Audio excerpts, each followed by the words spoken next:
ಮಹಾಸ್ವಾಮಿಗಳು ರಂಭಾಪುರಿ ಶಾಖ ಮಠ ಕರಿಬಸವನಗರ ಸಿಂಧನೂರು ತಾತನವರು ಕೂಡ ಆಗಮಿಸ್ತಿದ್ದಾರೆ. ವೇದಿಕೆ ಹತ್ರ ಆಗಮಿಸಿ ಆಸನವನ್ನು ಸ್ವೀಕರಿಸಬೇಕಂತ ಕೇಳ್ಕೊಳ್ತೇವೆ. ಅದೇ ರೀತಿ ಶ್ರೀ ಡಾಕ್ಟರ್ ಸಿದ್ದರಾಮೇಶ್ವರ ಶರಣರು ಸಿದ್ಧಾಶ್ರಮ ವೆಂಕಟಗಿರಿ ಕ್ಯಾಂಪ್ ರೌಡ್ಕುಂದ ಇವರು ಸಹ ಶರಣರು ಕೂಡ ವೇದಿಕೆಯಲ್ಲಿ ಆಸನವನ್ನು ಸ್ವೀಕರಿಸಬೇಕಂತ ಕೇಳ್ಕೊಳ್ತೇವೆ. ಅದೇ ರೀತಿಯಾಗಿ ದೀಕ್ಷಿತ ಸರ್ವೇಶ್ವರರಾಜಿ ಅವರು ಕೂಡ ವೇದಿಕೆಯನ್ನು ಅಲಂಕರಿಸಬೇಕಂತ ಕೇಳ್ಕೊಳ್ತೇವೆ.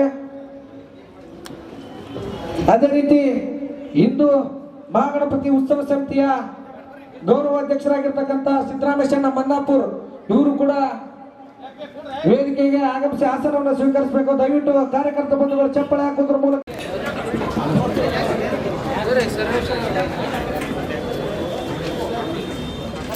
ಇನ್ ಬರ್ರಿ ಫೋಟೋ ಇನ್ ಬರ್ರಿ ಫೋನ್ ಇನ್ ಬರ್ರಿ. विघ्नेश्वर महाराज के विघ्नेश्वर महाराज के भारत माता की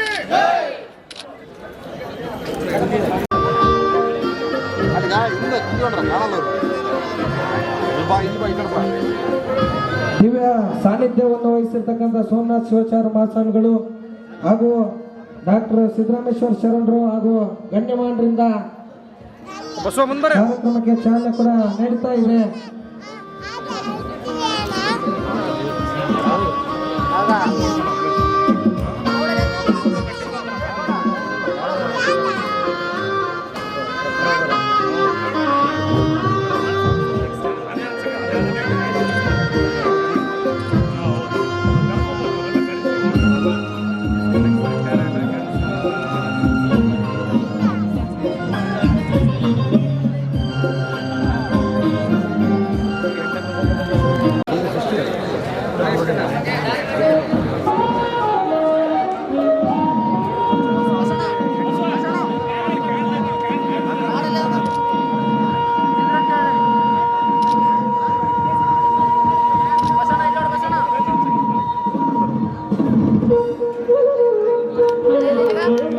ದೀಪ ಬೆಳಗುವುದರ ಮೂಲಕ ಕಾರ್ಯಕ್ರಮಕ್ಕೆ ಚಾಲನೆ ನೀಡಿದರು ದಿವ್ಯ ಶರಣರು ಶ್ರೀ ಮನೋಹರ್ ಮತ್ತು ನಾಗೇಶ್ವರ ಅವರಿಂದ ಗೌರವ ಸಮರ್ಪಣೆ.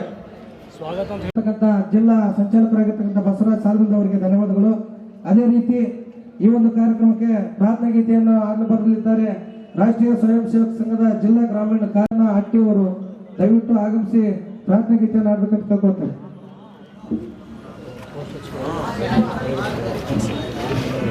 ಕಟ್ಟನ್ನ ತೋರಿಸಬೇಕಾಗಿರ್ತಕ್ಕಂತಹ ಸಂದರ್ಭಗಳು ಬಂದಾಗ ಇಡೀ ಇತಿಹಾಸವನ್ನು ತೆಗೆದು ನೋಡಿದ್ರೆ ರಕ್ತವನ್ನ ಕೊಟ್ಟು ದೇಶವನ್ನ ಕಾಪಾಡಿರ್ತಕ್ಕಂಥವ್ರು ಯಾರಂದ್ರೆ ನಾವೆಲ್ಲ ಹಿಂದೂ ಅಭಿಮಾನಿಗಳು, ಹಿಂದೂಗಳು ಅಂತಕ್ಕಂತಹ. ಯಾವತ್ತೂ ಕೂಡ ಯಾರಿಗೂ ಕೂಡ ನಾವು ಹೋರಾಟವನ್ನು ಮಾಡಿ ಇನ್ನೊಬ್ಬರನ್ನ ಆಕ್ರಮಣವನ್ನು ಮಾಡಿ ಯಾರಿಗೆ ಹಿಂಸೆಯನ್ನು ಕೊಡಲ್ಲದೆ ಇರ್ತಕ್ಕಂಥವ್ರು, ಪ್ರೀತಿ ವಿಶ್ವಾಸಕ್ಕೆ ಬಹಳ ಆದರ ಸತ್ಕಾರ ಮಾಡ್ತಕ್ಕಂತಹ ಪರಂಪರೆ. ನೀರನ್ನ ಕೇಳಿದ್ರೆ ಹಾಲು ಕೊಡೋರು, ಗೌರವ ಸತ್ಕಾರದಲ್ಲಿ ಏನಾದರೂ ಭಾರತಾಂಬೆಯ ಬಗ್ಗೆ ಹಿಂದುವ ಬಗ್ಗೆ ಏನಾದರೂ ತಪ್ಪು ತಡೆಗಳಂತ ಬಂದಾಗ ಪ್ರತಿಯೊಬ್ಬರಲ್ಲಿಯೂ ಕೂಡ ಸಂಗೊಳ್ಳರಾಯನ ಶೌರತ್ವ ಪ್ರತಿಯೊಬ್ಬರಲ್ಲಿಯೂ ಕೂಡ ಬರ್ತದೆ ಅಂತಕ್ಕಂಥ. ಅದೇ ರೀತಿಯಾಗಿ ತಾಯಂದರಲ್ಲಿಯೂ ಕೂಡ ಕಿತ್ತೂರು ಚೆನ್ನಮ್ಮ ಒನಕೆ ಓಬವ್ವನ ಕಾಣ್ತಕ್ಕಂಥದ್ದು ಕೂಡ ನಮ್ಮ ಪರಂಪರೆಯಲ್ಲಿ ಕಾಣ್ತಾ ಇದ್ದೀವಿ. ಬಹಳ ಜನಕ್ಕೆ ಅರ್ಥ ಆಗಿಲ್ಲ. ಒಂದು ಕಾಡಿನಲ್ಲಿ ಬೆಂಕಿ ಬಿದ್ದಿತ್ತು. ಕಾಡಿನಲ್ಲಿ ಬೆಂಕಿ ಬಿದ್ದಾಗ ಒಂದು ಗುಬ್ಬಿಯ ಮರಿ ಏನ್ ಮಾಡ್ತಾ ಇತ್ತಂದ್ರೆ ಪಕ್ಕದಲ್ಲಿ ಇರ್ತಕ್ಕಂತಹ ನದಿಯ ನೀರನ್ನು ತೆಗೆದುಕೊಂಡು ಕಾಡಿನ ಮೇಲೆ ಹಾಕ್ತಾ ಇತ್ತು. ಅಲ್ಲಿರ್ತಕ್ಕಂತಹ ಎಲ್ಲ ಪ್ರಾಣಿಗಳ ಕೇಳಿದ್ವು ಅಂತ ಆನೆ, ಸಿಂಹ ಎಲ್ಲವೂ ಕೂಡ ನಾವು ಸುಮ್ಮನೆ ಕೂತೀವಿ. ಆ ಕಾಡ ಆರೋದು ಬಹಳ ಕಷ್ಟ. ಆದ್ರೆ ನಿನ್ನ 4 ಹನಿಯಿಂದ ಈ ನೀರನ್ನು ಹಾಕಿದರೆ ಕಾಡು ಆರ್ದೈತೆ ಅಂತ ಕೇಳಿದ್ವಂತ. ಅವಾಗ ಒಂದು ಗುಬ್ಬಿ ಹೇಳ್ತು, ಅದು ನನಗೂ ಗೊತ್ತಿದೆ ಈ ಕಾಡು ಆರ್ತೈತೆ ಇಲ್ಲ ಅಂತ. ಅದರ ಇತಿಹಾಸವನ್ನು ತೆಗೆದು ನೋಡಿದಾಗ ಇತಿಹಾಸವನ್ನು ತೆಗೆದು ನೋಡಿದಾಗ ಎರಡು ಪಟ್ಟಿಗಳನ್ನು ಮಾಡ್ತಾರೆ. 2 ಪಟ್ಟಿಗಳನ್ನು ಮಾಡಿದಾಗ 2 ಪಟ್ಟಿಗಳ ಒಳಗಡೆ ಒಂದು ಕಾಡಿಗೆ ಬೆಂಕಿ ಹಚ್ಚಿದವರು ಒಂದು ಪಟ್ಟಿ ಇರ್ತದೆ, ಕಾಡನ್ನು ಆರಿಸಿದವ್ರದ್ದು ಒಂದು ಪಟ್ಟಿ ಇರ್ತದೆ. ನಾನು ಕಾಡನ್ನು ಬೆಂಕಿ ಹಚ್ಚಿರ್ತಕ್ಕಂಥ ಲಿಸ್ಟ್ನಾಗ ಬರಬಾರದು, ಕಾಡನ್ನು ಆರಿಸಿದವ್ರ ಲಿಸ್ಟ್ನಲ್ಲಿ ಬರಬೇಕಂತಕ್ಕಂತಹ ಗುಬ್ಬಿ ಹೇಳ್ತಕ್ಕಂತಹ ಮಾತು. ಈ ಮಾತನ್ನ ಯಾಕೆ ಹೇಳಬೇಕಾಗಿದೆ ಅಂದ್ರೆ, ನಮ್ಮ ಹಿಂದೂ ಕಾರ್ಯಕರ್ತರಾಗಿರಬಹುದು, ಸಮಾಜದಲ್ಲಿ ವ್ಯಕ್ತಿಗಳಾಗಿರಬಹುದು, ರಾಜಕಾರಣಿಗಳಾಗಿರಬಹುದು, ಅಂಥವರು ಸಮಯ ಸಂದರ್ಭವನ್ನು ಬಂದಾಗ ಪಕ್ಷ ರಾಜಕಾರಣವನ್ನು ಬಿಟ್ಟು ಹಿಂದುತ್ವಗೆ ಒಕ್ಕಟ್ಟಿಗೆ ಮಹತ್ವ ಬೆಲೆ ಕೊಡಬೇಕು ಅಂತಕ್ಕಂಥದ್ದು ನಮ್ಮ ಮಾತು ಅಭಿಪ್ರಾಯ. ಕಷ್ಟ ಸುಖ ಅಂತ ಬಂದಾಗ ಮುಂದೆ ನಿಂತ್ಕೊಂಡ್ರೆ ಅವರ ನಾಯಕರಾಗ್ತಾರೆ. ಇವನ ಅಂಥವರು ಕಷ್ಟ ಸುಖಕ್ಕೆ ಬರೋದವ್ರು ಯಾವತ್ತೂ ಕೂಡ ನಾಯಕರಾಗಂಗಿಲ್ಲ. ಅವರೆಲ್ಲ ನಾಯಕರಿಗಿಂತ ನಿಮ್ಮೆಲ್ಲರಲ್ಲಿ ಕೂಡ ನಾಯಕತ್ವದ ಗುಣೆ ಭಾರತಾಂಬೆಯ ಮಾತು ನಿಮಗೆ ಕೊಟ್ಟಿದ್ದಾಳೆ ಅಂತಕ್ಕಂತಹ ಮಾತುಗಳನ್ನ ಈ ಸಮಯದಲ್ಲಿ ಹೇಳಿ ನಮ್ಮೆಲ್ಲ ವರ್ಣನ ಕೂಡ ನಮ್ಮ ಜೊತೆಯಲ್ಲಿದ್ದಾನೆ. ಅದನ್ನ ನೋಡಿಬಿಟ್ರೆ ನಿಜವಾಗ್ಲೂ ಕೂಡ ನಮಗೆಲ್ಲ ಭಯ ಆಗಿತ್ತು. ಈ ಕಾರ್ಯಕ್ರಮವನ್ನು ಹಮ್ಮಿಕೊಂಡಿದ್ವಿ, ಮಳೆ ಬರ್ತಾ ಇದೆ ಅಂತೇಳಿ. ಇನ್ನು ಕೆಲವೊಬ್ರು ಹೇಳ್ತಿದ್ರು ಹಂಗೇನಾಗಲ್ಲ, ಆ ಮಳೆ ನಿಲ್ಲುತ್ತೆ, ಈ ಕಾರ್ಯಕ್ರಮ ನಡೆಯುತ್ತೆ, ಅದು 100% ಸತ್ಯ ಅಂತ ಹೇಳಿದ್ರು. ಅದು ತೋರಿಸ್ಕೊಟ್ಟಿದೆ ಈ ದೇವರು. ಅದೇ ರೀತಿ ಈಗ ನಾನು 2 ಮಾತುಗಳನ್ನು ಹೇಳ್ತೇನೆ. ಈ ಕಾರ್ಯಕ್ರಮಕ್ಕೆ ನಮ್ಮ ಸಿಂಧನೂರಿನ ಸಮಸ್ತ ನಾಗರಿಕರು ಮತ್ತು ವಿಘ್ನೇಶ್ವರನ ಭಕ್ತಾದಿಗಳು ನಮಗೆ ಸಾಥ್ ಕೊಟ್ಟಿದ್ದೀರಿ. ನಿಮಗೂ ಕೂಡ ನಾನು ಈ ಕಾರ್ಯಕ್ರಮಕ್ಕೆ ಸ್ವಾಗತ ಮತ್ತು ಸುಸ್ವಾಗತ ಹೇಳ್ತಾ ಇದ್ದೇನೆ. ಅದೇ ರೀತಿ ವೇದಿಕೆಯ ಮುಂಭಾಗದಲ್ಲಿರ್ತಕ್ಕಂಥ ಸಿಂಧನೂರಿನ ಗಣ್ಯ ನಾಯಕರು ಕೂಡ ಬಂದಿದ್ದೀರಿ, ಅವರಿಗೆ ಕೂಡ ನಾನು ಧನ್ಯವಾದಗಳನ್ನ ತಿಳಿಸುತ್ತಾ, ಇನ್ನು ಏನಂತಂದ್ರೆ 7ನೇ ದಿವಸ 13ನೇ ತಾರೀಕಿನಂದು ನಮ್ಮ ಗಣೇಶನ ವಿಸರ್ಜನೆಯ ದಿನ. ಅವತ್ತು ಶೋಭಾಯಾತ್ರೆಯ ಮೂಲಕ ಎಲ್ಲ ಕಲಾತಂಡಗಳ ಮೂಲಕ ನಾವು ವಿಸರ್ಜನೆಯನ್ನ ಮಾಡಲಾಗುತ್ತೆ. ಇವತ್ತೇನು ಸಹಕಾರ ನೀಡಿದಿರಿ ಅದೇ ಸಹಕಾರವನ್ನು ಅವತ್ತು ಕೂಡ ತಾವೆಲ್ಲರೂ ತಮ್ಮ ಬಂಧು ಮಿತ್ರರನ್ನ ಜೊತೆಗೂಡಿ ಕರೆತರಬೇಕಂತೇಳಿ ನಾನು ಮನವಿ ಮಾಡಿಕೊಳ್ತೇನೆ. ಅದೇ ರೀತಿ ಈ ಒಂದು ಯಾವ ರೀತಿ ಯಶಸ್ವಿಗೊಳಿಸಿದ್ರಿ ಆ ಕಾರ್ಯಕ್ರಮವನ್ನು ಕೂಡ ಯಶಸ್ವಿಗೊಳಿಸಬೇಕು.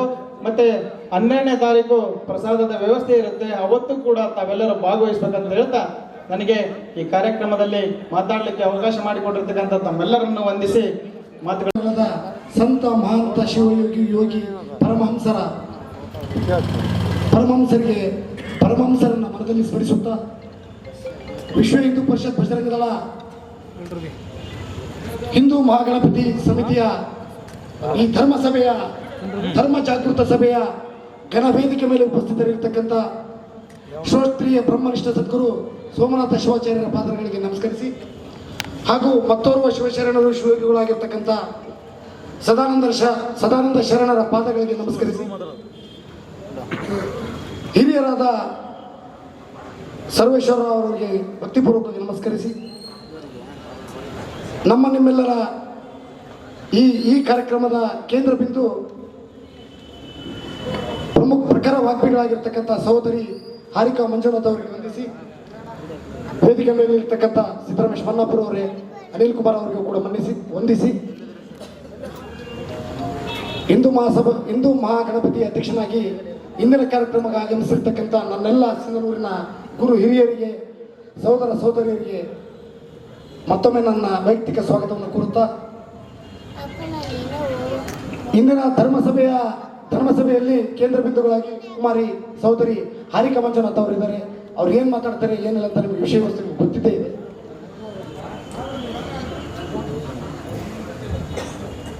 ಅವರು ಮಲಗಿದಾಗ ಅವರ ಹೃದಯದ ಬಡಿತವು ಭಾರತವಾಗಿತ್ತು, ಅವರ ನಾಡಿಯ ಮಿಡಿತವು ಭಾರತವಾಗಿತ್ತು, ಅವರು ಮಲಗಿದಾಗ ಕಂಡ ಕನಸು ಭಾರತವಾಗಿತ್ತು, ಅವರು ಎದ್ದಾಗ ಕಂಡ ಹಗಲು ಕನಸು ಕೂಡ ಭಾರತವಾಗಿತ್ತು. ಅಷ್ಟೇ ಏಕೆ, ಅವರೇ ಜೀವಂತ ಜ್ವಲಂತ ಭಾರತವಾಗಿದ್ದರು. ಹೀಗಂತ ಸಿಸ್ಟರ್ ನಿವೇದಿತಾ ಅವರು ತಮ್ಮ ಗುರು ವಿವೇಕಾನಂದರ ಬಗ್ಗೆ ಯಾರೋ ವಿದೇಶ ಪತ್ರಕರ್ತರು ಕೇಳಿದ ಪ್ರಶ್ನೆಗೆ, ನಿಮ್ಮ ಗುರುವಿನ ಬಗ್ಗೆ ನಿಮಗೇನು ಗೊತ್ತು ಅಂತ ಕೇಳಿದ ಪ್ರಶ್ನೆಗೆ ಈ ಒಂದು ಅದ್ಭುತ ಉತ್ತರ ಬಂದಿತ್ತು. ಅಂದರೆ ಸ್ವಾಮಿ ವಿವೇಕಾನಂದರೆಂದರೆ ಭಾರತ ಅಂದರೆ ಸ್ವಾಮಿ ವಿವೇಕಾನಂದರು, ದೇಶ ಪ್ರೇಮ ಅಂದರೆ ಸ್ವಾಮಿ ವಿವೇಕಾನಂದರು, ರಾಷ್ಟ್ರ ಭಕ್ತಿ ಅಂದರೆ ಸ್ವಾಮಿ ವಿವೇಕಾನಂದರು. ಭಾರತ ಅವರ ಆತ್ಮದಗಲಕ್ಕೂ ದೇಹದಗಲಕ್ಕೂ ಪಸರಿಸಿತ್ತು. ವಿವೇಕಾನಂದರನ್ನ ಸ್ಮರಿಸುವ ಉದ್ದೇಶ ಇಷ್ಟೇ, ನನ್ನೆಲ್ಲ ಯುವ ಮಿತ್ರರಿಗೂ ನನ್ನ ಭಾರತ ದೇಶದ ನನ್ನ ಈ ತಾಯ್ನೆಲದ ಇತಿಹಾಸ, ಈ ಸನಾತನ ಸಂಸ್ಕೃತಿ ಇತಿಹಾಸ ನನ್ನ ಯುವಕರಿಗೆ ಗೊತ್ತಾಗಬೇಕು. ಸ್ವಾಮಿ ವಿವೇಕಾನಂದರು ಒಂದ್ ಕಡೆ ಹೇಳ್ತಾರೆ, ಜಗತ್ತಿನ ಎಲ್ಲ ದೇಶಗಳಿಂದ, ಎಲ್ಲ ಧರ್ಮಗಳಿಂದ, ಎಲ್ಲ ಸಮುದಾಯಗಳಿಂದ ತಿರಸ್ಕರಿಸಲ್ಪಟ್ಟ ಎಲ್ಲ ಜನಾಂಗಗಳಿಗೆ ಈ ಆಶಯ ನೀಡಿದ ನೆಲ ನನ್ನ ಭಾರತ. ಈ ಇತಿಹಾಸ ನನ್ನ ಯುವಕರಿಗೆ ಗೊತ್ತಾಗಬೇಕು. ಈಗಿನ ಸದ್ಯದ ಪರಿಸ್ಥಿತಿಯಲ್ಲಿ ಯುವಕರು ಭಗತ್ ಸಿಂಗ್, ಲಾಲ್ ಬಹದ್ದೂರ್ ಶಾಸ್ತ್ರಿ, ಬಾಲ್ ಗಂಗಾಧರ್ ತಿಲಕ್, ವೀರ ಸಾವರ್ಕರ್, ಭಗತ್ ಸಿಂಗ್ ಇಂಥ ಮಹಾನ್ ವ್ಯಕ್ತಿಗಳನ್ನ ಮರೆತು ಯಾರ್ಯಾರು ಸೆಲೆಬ್ರಿಟಿಗಳನ್ನ ಫಾಲೋ ಮಾಡ್ತಾ ಇರೋದು ಅತ್ಯಂತ ದುಃಖಕರ. ನನ್ನ ದೇಶದ ಯುವ ಜನತೆ ಎಚ್ಚೆತ್ಕೊಳ್ಬೇಕು. ನನ್ನ ದೇಶವನ್ನ ಪ್ರೀತಿಸಬೇಕು. ಮೊಟ್ಟ ಮೊದಲಿಗೆ ನನ್ನ ಧರ್ಮವನ್ನು ಪ್ರೀತಿಸಬೇಕು. ಯಾಕಂದ್ರೆ ಕೆಲವರು ಸೆಕ್ಯುಲರಿಸಂ ಬಗ್ಗೆ ಮಾತಾಡ್ತಾರೆ, ನಾನು ಕೂಡ ಸೆಕ್ಯುಲರ್ ಇಲ್ಲ ಅಂತಲ್ಲ, ಆದರೆ ಮೊಟ್ಟ ಮೊದಲು ನನ್ನ ಧರ್ಮವನ್ನು ಪ್ರೀತಿಸಬೇಕಲ್ಲ. ನಾನು ನನ್ನ ಧರ್ಮವನ್ನು ಮೊದಲು ನಾನು ಪ್ರೀತಿಸಿದ ಹೊರತು ಅನ್ಯ ಧರ್ಮವನ್ನು ನಾನು ಹೇಗೆ ಪ್ರೀತಿಸಕ್ಕೆ ಸಾಧ್ಯ? ಹಾಗೆ ಈ ರಾಷ್ಟ್ರ ಪ್ರೇಮ, ಈ ಧರ್ಮ ಪ್ರೀತಿ, ನನ್ನ ಸಂಸ್ಕೃತಿ, ಸನಾತನ ಪರಂಪರೆ, ನಮ್ಮ ಸ್ತ್ರೀಯರ ಮೇಲಿನ ನಮ್ಮ ಗೌರವ ನಮ್ಮ ಯುವಕರಲ್ಲಿ ಹೆಚ್ಚಾಗಬೇಕು ಅನ್ನೋದು ಈ ವೇದಿಕೆ ಮೂಲಕ ನನ್ನ ಕಳಕಳಿ. ಹೆಚ್ಚಿನದನ್ನ ಹಾರಿಕ ಮಂತ್ರ. ಪ್ರತಿ ಹಳ್ಳಿಯ ಗ್ರಾಮದ ಯುವಕರು, ನಗರದ ಪ್ರತಿ ವಾರ್ಡ್ಗಳ ಯುವಕರು ಒಗ್ಗಟ್ಟಾಗಬೇಕು. ಗಣೇಶನ ಹೆಸರಲ್ಲಿ ಅವತ್ತು ಬಾಲ್ ಗಂಗಾಧರ್ ತಿಲಕ್ ಅವರು ಮಾಡಿದ್ರು, ಅವರಂತೆ ನಾವು ಕೂಡ ಅವರನ್ನು ಅನುಸರಿಸುವ ಈ ಸಣ್ಣ ಕಿರು ಪ್ರಯತ್ನ. ನಮ್ಮ ಯುವಕರು ಒಗ್ಗಟ್ಟಾಗಬೇಕು. ನಮ್ಮ ಸ್ವಾಭಿಮಾನಕ್ಕೆ ಧಕ್ಕೆ ಬಂದಾಗ ನಮ್ಮ ಅದನ್ನು ಪ್ರತಿರೋಧಿಸ್ತಕ್ಕಂಥ ಶಕ್ತಿ ನಮ್ಮಲ್ಲಿ ಬರಬೇಕು ಅನ್ನೋ ಒಂದು ಸದುದ್ದೇಶ ಹಿನ್ನೆಲೆ ಈ ನಮ್ಮ ಗಣೇಶೋತ್ಸವ ಸಮಿತಿಯ ಉದ್ದೇಶ. ಸುಮ್ಮನೆ 7 ದಿನ ಗಣೇಶನ ಕೂರಿಸಿ 2 ದಿನ ಕಾರ್ಯಕ್ರಮ ಮಾಡಿ ನಾವು ಶೋಭಾಯಾತ್ರೆ ಮೂಲಕ ಗಣೇಶನ ಕಳಿಸೋದಷ್ಟೇ ಉದ್ದೇಶ ಇಲ್ಲ. ಒಟ್ಟಾರೆ ನಮ್ಮ ಸಮಿತಿಯ ಉದ್ದೇಶ ಇಷ್ಟೇ, ನನ್ನ ತಾಲೂಕಿನ ಪ್ರತಿ ಹಳ್ಳಿಯ ನಗರದ ಪ್ರತಿ ಯುವಕರನ್ನ ಒಗ್ಗೂಡಿಸ್ತಕ್ಕಂಥ ಶಕ್ತಿ ಆಗಬೇಕು. ನನ್ನ ಸಮಿತಿಯ ಈ ವಿಶ್ವ ಹಿಂದೂ ಮಹಾಗಣಪತಿಯ ಸಮಿತಿಯ ನನ್ನ ಸದಸ್ಯರು ಯಾವುದೇ ಜಾತಿಗೆ, ಯಾವುದೇ ಧರ್ಮಕ್ಕೆ ಸೀಮಿತರಲ್ಲ. ಯಾರಿಗಾದರೂ ತೊಂದರೆ ಆದರೆ, ಯಾರಿಗಾದರೂ ನೋವಾದರೆ ನಮ್ಮ ಶಕ್ತಿಗೆ ಅನುಸಾರವಾಗಿ ಸ್ಪಂದಿಸ್ತಕ್ಕಂಥ ನಾವು ಕೆಲಸವನ್ನು ಮಾಡ್ತೇವೆ ಅಂತೇಳಿ ಈ ಶರಣರಿದ್ದ ವೇದಿಕೆ ಮೂಲಕ ತಮ್ಮಲ್ಲಿ ನನ್ನ ಮನಸ್ಪೂರ್ವಕವಾಗಿ ಇಳಿಕೊಳ್ತಾ ವೇದಿಕೆ ಮೇಲೆ 4 ನನ್ನ ಅನಿಸಿಕೆಗಳನ್ನು ಹೇಳಿಕೊಳ್ಳಲು ಅವಕಾಶ ಕೊಟ್ಟ ಸಾಬೀತುಪಡಿಸಲಿಕ್ಕೆ ಅಭೂತಪೂರ್ವವಾದ ಸಂಖ್ಯೆಯಲ್ಲಿ, ಸಾವಿರಾರು ಸಂಖ್ಯೆಯಲ್ಲಿ ಸಿಂಧೂರಿನ ಸಮಸ್ತ ಹಿಂದೂ ಬಾಂಧವರು ಒಗ್ಗೂಡುವ ಮೂಲಕ ಹಿಂದುತ್ವಕ್ಕೆ ತಿಲಕಪ್ರಾಯವಾಗಿ, ಸಿಂಧೂರಪ್ರಾಯವಾಗಿ ಬಂದು ಸೇರಿದ್ದೀರಾ. ನೋಡೋದಕ್ಕೆ ಬಹಳ ಹೆಮ್ಮೆ ಆಯಿತು. ಬಹುಶಃ ಸ್ವಾಮೀಜಿಯವರು ಬಹಳ ಸುಂದರವಾಗಿ ಅದನ್ನು ಚಿತ್ರಿಸಿಕೊಟ್ರು. ನಮ್ಮ ಗಣೇಶೋತ್ಸವದ ಕಾರ್ಯಕ್ರಮ ಹಬ್ಬವೇ ಒಂದು ವಿಶೇಷ. ನಮ್ಮ ಎಲ್ಲ ಹಬ್ಬಗಳಿಗೂ, ನಾವು ಆಚರಿಸುವಂಥ ಎಲ್ಲ ಹಬ್ಬಗಳಿಗೂ ಒಂದು ಪೌರಾಣಿಕ ಇತಿಹಾಸ ಇದ್ರೆ, ಸಾರ್ವಜನಿಕ ಗಣೇಶೋತ್ಸವಕ್ಕೆ ಮಾತ್ರ ಕ್ರಾಂತಿಯ ಇತಿಹಾಸ.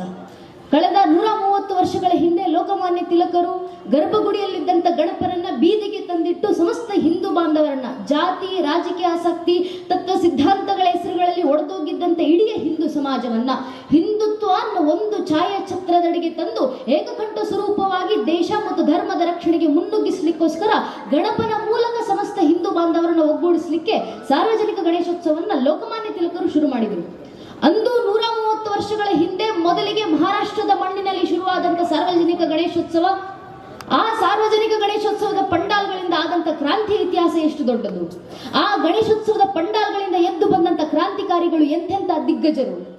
ಬಹುಶಃ ನಾವು ಇವತ್ತಿಗೂ ಆರಾಧಿಸುವಂತ, ಸ್ವತಂತ್ರಕ್ಕೆ ಹೊಸ ಹಾದಿಯನ್ನ ಜಗತ್ತಿನ ದೇಶದಲ್ಲಿ ತೋರಿಸಿಕೊಟ್ಟಂತ ಸ್ವತಂತ್ರ ವೀರ ವಿನಾಯಕ ದಾಮೋದರ ಸಾವರ್ಕರ್ ಅವರ ಕ್ರಾಂತಿ ಇತಿಹಾಸ ಶುರುವಾಗುವುದೇ ಇದೇ ಸಾರ್ವಜನಿಕ ಗಣೇಶೋತ್ಸವದ ಪಂಡಾಲ್ಗಳಿಂದ.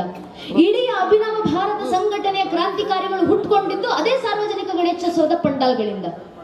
ದೇಶದಲ್ಲಿ ತರಬೇಕಾದಂತ ಕ್ರಾಂತಿಯನ್ನ ಮೂಡಿಸಲಿಕ್ಕೆ ಅಂದು ಲೋಕಮಾನ್ಯ ತಿಲಕರು ಭಾರತದಲ್ಲಿದ್ದಂಥ ಬ್ರಿಟಿಷರನ್ನ ಭಾರತದಿಂದ ಓಡಿಸಿ ಹಿಂದೂಗಳನ್ನ ಜಾಗೃತಿಗೊಳಿಸುವ ನಿಟ್ಟಿನಲ್ಲಿ ಸಾರ್ವಜನಿಕ ಗಣೇಶೋತ್ಸವ ಶುರು ಮಾಡಿದ್ರು. ಇಂದು ಅದೇ ಗಣೇಶೋತ್ಸವದ ಪಂಡಾಲ್ನ ನಾವು ಕೂತಿದ್ದೀವಿ. ನಮಗೆ ದೇಶದಿಂದ ಓಡಿಸ್ಲಿಕ್ಕೆ ಯಾರೂ ಇಲ್ಲ. ಇಂದು ನಮ್ಮ ಮುಂದೆ ಇರುವಂತ ಕನಸು ನಮ್ಮ ಜಾಗೃತಿ. ನಾವು ಜಾಗೃತರಾಗಬೇಕಾಗಿದ್ದೀವಿ. ಯಾವ ಗಣಪನನ್ನ ನಾವು ವೇದಗಳ ಕಾಲದಿಂದ ಆರಾಧಿಸ್ಕೊ ಬಂದಿದ್ದೀವಿ. ಋಗ್ವೇದದಿಂದಲೂ ಗಣಾನಾಂತವಾ ಗಣಪತಿಂ ಹವಾಮಹಿ ಕವಿಂ ಕಬೀಣಾ ಮುಪವಶ್ರವಸ್ತವಂ ಜ್ಯೇಷ್ಠರಾಜಂ ಬ್ರಹ್ಮಣಸ್ಪದ ಆನಶೃಣ್ವನ್ನೋತಿ ಬಿಸಿದ ಸಾಧನಂ ಅಂತ ಋಗ್ವೇದದ ಮೂಲದಿಂದಲೂ ಕೂಡ ಎಲ್ಲ ಗಣಗಳಿಗೂ ಎಲ್ಲ ಮಂತ್ರಗಳಿಗೂ ಅಧಿಪತಿಯಾದಂಥ ಮಂತ್ರಗಳಿಗೆ ಪ್ರಾಣಶಕ್ತಿಯನ್ನು ತುಂಬುವಂತ ಗಣಪ ಅಂತ ಗಣೇಶನ ಆರಾಧಿಸ್ತಿದ್ವು. ಮಂತ್ರಗಳಿಗೆ ಪ್ರಾಣಶಕ್ತಿಯನ್ನು ತುಂಬುವಂತ ಗಣೇಶ ಪ್ರತಿಯೊಬ್ಬ ಧರ್ಮದ ಹಿಂದೂಗಳಲ್ಲೂ ಅದೇ ಧಾರ್ಮಿಕತೆಯ ಪ್ರಾಣಶಕ್ತಿ ತುಂಬಲಿ ಅನ್ನೋ ಕನಸು ಲೋಕಮಾನ್ಯ ಬಾಲಗಂಗಾಧರ ತಿಲಕರದಾಗಿತ್ತು. ಇವತ್ತು ಆ ಕನಸನ್ನ ಸಾಕಾರಗೊಳಿಸುವ ನಿಟ್ಟಿನಲ್ಲಿ ನಾವು ಜಾಗೃತರಾಗಬೇಕಾಗಿದೆ. ನಮ್ಮಲ್ಲಿ ಧಾರ್ಮಿಕತೆಯ ಪ್ರಾಣಶಕ್ತಿಯನ್ನ ಗಣೇಶ ಆಶೀರ್ವಾದಿಸಬೇಕಾಗಿದೆ. ಈ ಸಂದರ್ಭದಲ್ಲಿ ನಾವು ಜಾಗೃತರಾಗಬೇಕು. ನನ್ನ ನೆಚ್ಚಿನ ಬಂಧುಗಳೇ, ಜಾಗೃತಿ ಯಾಕಾಗಬೇಕು ಅಂದ್ರೆ ಬಹುಶಃ ನಮ್ಮ ಹಿಂದೂ ಸಮಾಜದ ಪರಿಸ್ಥಿತಿ ಆ ರೀತಿನಲ್ಲಿದೆ. ನಾವು ಬಹಳ ಹಿಂದೆ ಹೋಗುವ ಅವಶ್ಯಕತೆ ಇಲ್ಲ, ಕಣ್ಣಾರೆ ನೋಡ್ತಿದ್ದೀವಿ ಹಿಂದೂ ಸಮಾಜದ ಪರಿಸ್ಥಿತಿ. ಕಳೆದ 1 ತಿಂಗಳುಗಳಿಂದ ಬಾಂಗ್ಲಾದೇಶದಲ್ಲಿ ಹಿಂದೂಗಳ ಪರಿಸ್ಥಿತಿ ಏನಾಗಿದೆ ದೃಶ್ಯ ಮಾಧ್ಯಮಗಳು ದಿನ ನೋಡ್ತಾ ಇದ್ದೀವಿ, ಪತ್ರಿಕೆನಲ್ಲಿ ದಿನ ಓದ್ತಾ ಇದ್ದೀವಿ ನಾವು. ಬಾಂಗ್ಲಾದೇಶದಲ್ಲಿ ಹಿಂದೂಗಳ ಮನೆಯನ್ನ ಹುಡುಕಿ ಹಿಂದೂಗಳ ಮನೆ ಮೇಲೆ ಕಲ್ಲು ತೂರಾಟ ಮಾಡಲಾಗ್ತಾ ಇದೆ. ಬಾಂಗ್ಲಾದಲ್ಲಿ ಹಿಂದೂಗಳ ಮನೆಗೆ ಬೆಂಕಿ ಇಡಲಾಗ್ತಾ ಇದೆ. ಹಿಂದೂಗಳನ್ನ ಬೀದಿಗೆ ಎಳೆದು ತಂದು ನಡು ಬೀದಿನಲ್ಲಿ ನಿಲ್ಲಿಸಿ ಹಿಂದೂಗಳನ್ನ ಒಡೆಯಲಾಗ್ತಾ ಇದೆ. ಬಾಂಗ್ಲಾದೇಶದಲ್ಲಿ ಹಿಂದೂಗಳಿಗೆ ಬಂದಿರುವಂತಹ ಪರಿಸ್ಥಿತಿ. ಯಾಕಿಂತ ಪರಿಸ್ಥಿತಿ ಬಂತು ಬಾಂಗ್ಲಾದೇಶದಲ್ಲಿ ಹಿಂದೂ ಸಮಾಜಕ್ಕೆ? ಜಾಗೃತಿಯ ಕೊರತೆ. ಇದು ಈಗ ನಾವು ಕಣ್ಣು ಮುಂದೆ ನೋಡ್ತಾ ಇರುವಂತ 1 ತಿಂಗಳ ಹಿಂದೆ ಆದಂತ ಘಟನೆ. ಆದ್ರೆ ಇದು ಒಂದೇ ಅಲ್ಲ, ಎಷ್ಟು ಘಟನೆಗಳಿಂದ ಆಗಿದ್ದಾವೆ ಇಂಥದ್ದು. ಇದೇ ರೀತಿಯ ಒಂದು ಪರಿಸ್ಥಿತಿ ಕಳೆದ 3.5 ದಶಕಗಳ ಹಿಂದೆ, ಅಂದ್ರೆ 35 ವರ್ಷದ ಹಿಂದೆ ಕಾಶ್ಮೀರದಲ್ಲೂ ಬಂದಿತ್ತು. ಕಾಶ್ಮೀರದಲ್ಲಿ ಹಿಂದೂಗಳ ನರಮೇಧಗಳಾಗಿದ್ವು. ಕಾಶ್ಮೀರ ಸ್ಟೇಟ್ ಅಂಡ್ ಟರ್ಬುಲೆನ್ಸ್ ಎಂಬ ಪುಸ್ತಕದಲ್ಲಿ ಲೇಖಕರು ಸ್ಪಷ್ಟವಾಗಿ ಉಲ್ಲೇಖ ಮಾಡ್ತಾರೆ. ಕಾಶ್ಮೀರದ ಹಿಂದೂಗಳಿಗೆ ಮತಾಂಧರು ಕರೆಯನ್ನು ಕೊಟ್ಟಿದ್ರು, ಘೋಷಣೆ ಕೊಟ್ಟಿದ್ರು. ಏನಂತ ಘೋಷಣೆ? ಕಾಶ್ಮೀರದ ಹಿಂದೂಗಳೇ, ನಿಮ್ಮ ಹೆಣ್ಣು ಮಕ್ಕಳನ್ನ ಕಾಶ್ಮೀರದಲ್ಲಿ ಇಟ್ಟು ನೀವು ಕಾಶ್ಮೀರವನ್ನು ಬಿಟ್ಟು ತೊಲಗಿ.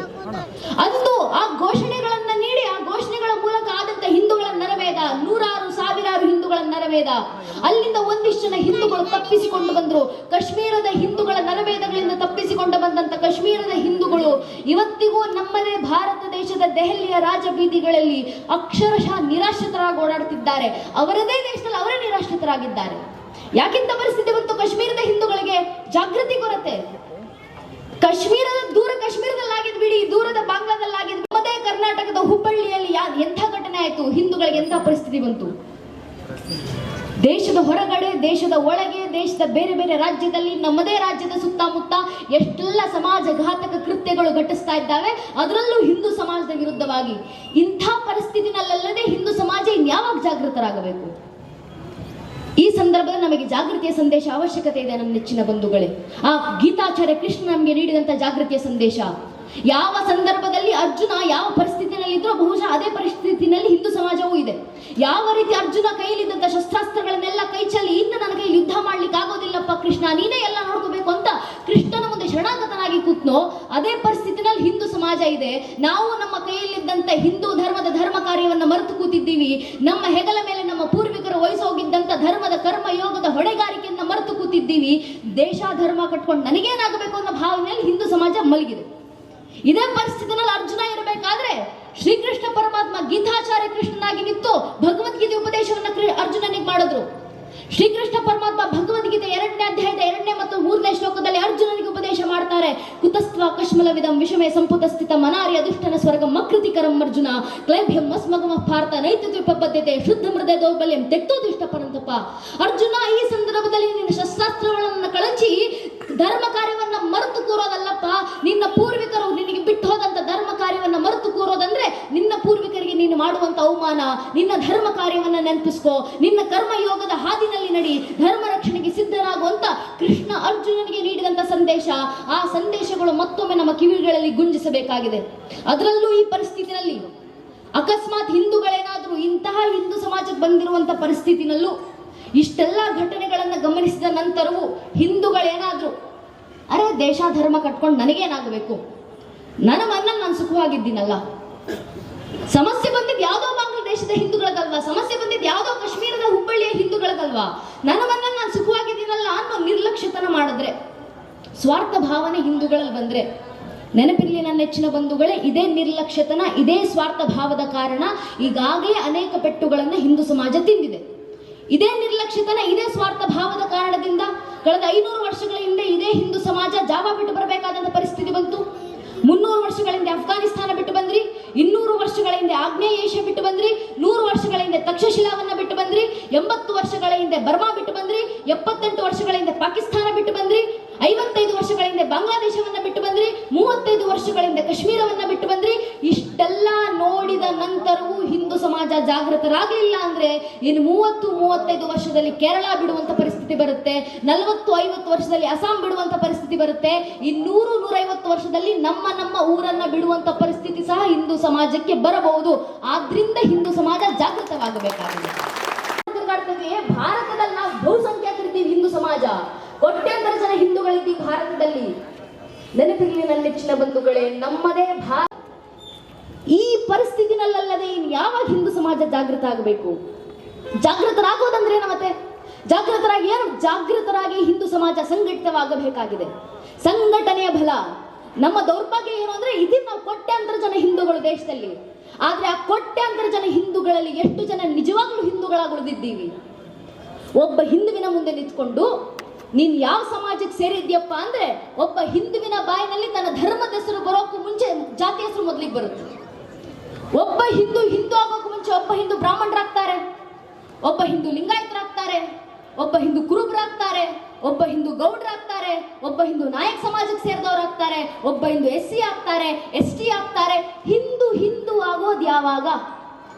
ನಾವು ಹಿಂದೂಗಳು ಅರ್ಥ ಮಾಡ್ಕೊಳ್ಬೇಕು, ನಮ್ಮ ಜಾತಿ ಯಾವುದೇ ಇರಲಿ, ಆ ಜಾತಿ ಮೇಲೆ ನಮ್ಗಿರುವಂತ ಜಾತಿ ಪ್ರೇಮ ಎಷ್ಟೇ ವಿಶಾಲವಾಗಿರ್ಲಿ, ನೀವು ಯಾವ ರಾಜಕೀಯ ಪಕ್ಷಕ್ಕೆ ಬೇಕಾದ್ರೂ ಕೆಲಸ ಮಾಡಿ, ನಮ್ಮ ರಾಜಕೀಯ ಆಸಕ್ತಿ ನಮ್ಮ ಮನೆ ಹೊಸಲಿನ ಒಳಗಿರಿ. ಪ್ರತಿಯೊಬ್ಬ ಹಿಂದೂ ತನ್ನ ಮನೆ ದೇವರ ಕೋಣೆಯನ್ನ ದಾಟಿ ಮನೆ ಹೊಸಲು ದಾಟಿ ಹೊರಗೆ ಬರಬೇಕಾದ್ರೆ ಜಾತಿ, ಉಪಜಾತಿ, ಮತ, ಪಂಥ, ಪಂಗಡ, ಕುಲ, ಗೋತ್ರ, ರಾಜಕೀಯ ಆಸಕ್ತಿ ಎಲ್ಲವನ್ನು ಬದಿಗಿಟ್ಟು ಹೆಗಲ ಮೇಲೊಂದು ಕೇಸರಿ ಶಾಲು, ಹಣೆ ಮೇಲೆ ಕೇಸರಿ ತಿಲಕ ಇಟ್ಟುಕೊಂಡು ನಾವೆಲ್ಲ ಹಿಂದೂ, ನಾವೆಲ್ಲ ಒಂದು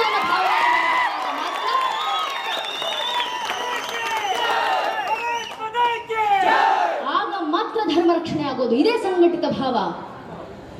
ಇದು ನಾನು ಹೇಳ್ತಾ ಇರೋದಲ್ಲ, ನನ್ನ ನೆಚ್ಚಿನ ಬಂಧುಗಳೇ, ಶ್ರೀಕೃಷ್ಣ ಪರಮಾತ್ಮ ಕೊಟ್ಟೋದಂತ ಆದರ್ಶ. ಗೀತಾಚಾರ್ಯ ಕೃಷ್ಣ ಭಗವದ್ಗೀತೆ 4ನೇ ಅಧ್ಯಾಯದ 7ನೇ ಶ್ಲೋಕದಲ್ಲಿ ಹಿಂದೂ ಸಮಾಜಕ್ಕೆ ಕರೆ ಕೊಟ್ಟರು. ಯದಾ ಯದಾ ಹಿ ಧರ್ಮಸ್ಯ ಗ್ಲಾನಿರ್ಭವತಿ ಭಾರತ ಅಭ್ಯುತ್ಥಾನಂ ಧರ್ಮಸ್ಯ ತದಾತ್ಮಾನುಷುಜಾಮ್ಯಹಂ ಪರಿತ್ರಾಣ ಸಾಧುನ ವಿನಾಶಾಯ ದುಷ್ಕೃತ ಧರ್ಮ ಸಂಸ್ಥಾಪನಾರ್ಥಾಯ ಸಂಭವಾಮಿ ಯುಗೆ ಯುಗೆ. ಯಾವಾಗೆಲ್ಲ ದೇಶ ಮತ್ತು ಧರ್ಮ ನಾಶದ ಅಂಚಿಗೆ ಬಂದು ತಲುಪಿ ನಿಲ್ಲುತ್ತೋ ಆಗೆಲ್ಲ ದೇಶ ಮತ್ತು ಧರ್ಮದ ರಕ್ಷಣೆಗೆ ನಾನು ಮತ್ತೆ ಅವತರಿಸಿ ಬರ್ತೀನಿ ಅಂತ ಕೃಷ್ಣ ಉಪದೇಶ ಮಾಡಿ ಹೋದ್ರು. ಆದ್ರೆ ಮುಂದಿನ ಸಾಲಿನಲ್ಲಿ ಕೃಷ್ಣ ಹೇಳ್ತಾರೆ, ಯುಗಕ್ಕೂ ಅವತರಿಸ್ತೀನಿ ನಾನು ಧರ್ಮ ರಕ್ಷಣೆಗೆ. ಆದ್ರೆ ಕಲಿಯುಗದಲ್ಲಿ ಧರ್ಮ ರಕ್ಷಣೆಗೆ ಯಾವ ಅವತಾರ? ಕಲಿಯುಗದ ಅಂತ್ಯದಲ್ಲಿ ಕಲಿಕೆ ಅವತಾರ. ಆದ್ರೆ ಕಲಿಯುಗ ನಡೀತಾ ಇರಬೇಕಾದ್ರೆ ಧರ್ಮ ಮತ್ತು ದೇಶ ರಕ್ಷಣೆಗೆ ಒಂದೇ ಒಂದು ಅವತಾರ, ಅದು ಸಂಘ ಶಕ್ತಿ ಕಲಿಯುಗ ಅನ್ನೋ ಕರೆಯನ್ನ ಶ್ರೀಕೃಷ್ಣ ಪರಮಾತ್ಮ ನೀಡಿದ್ರು.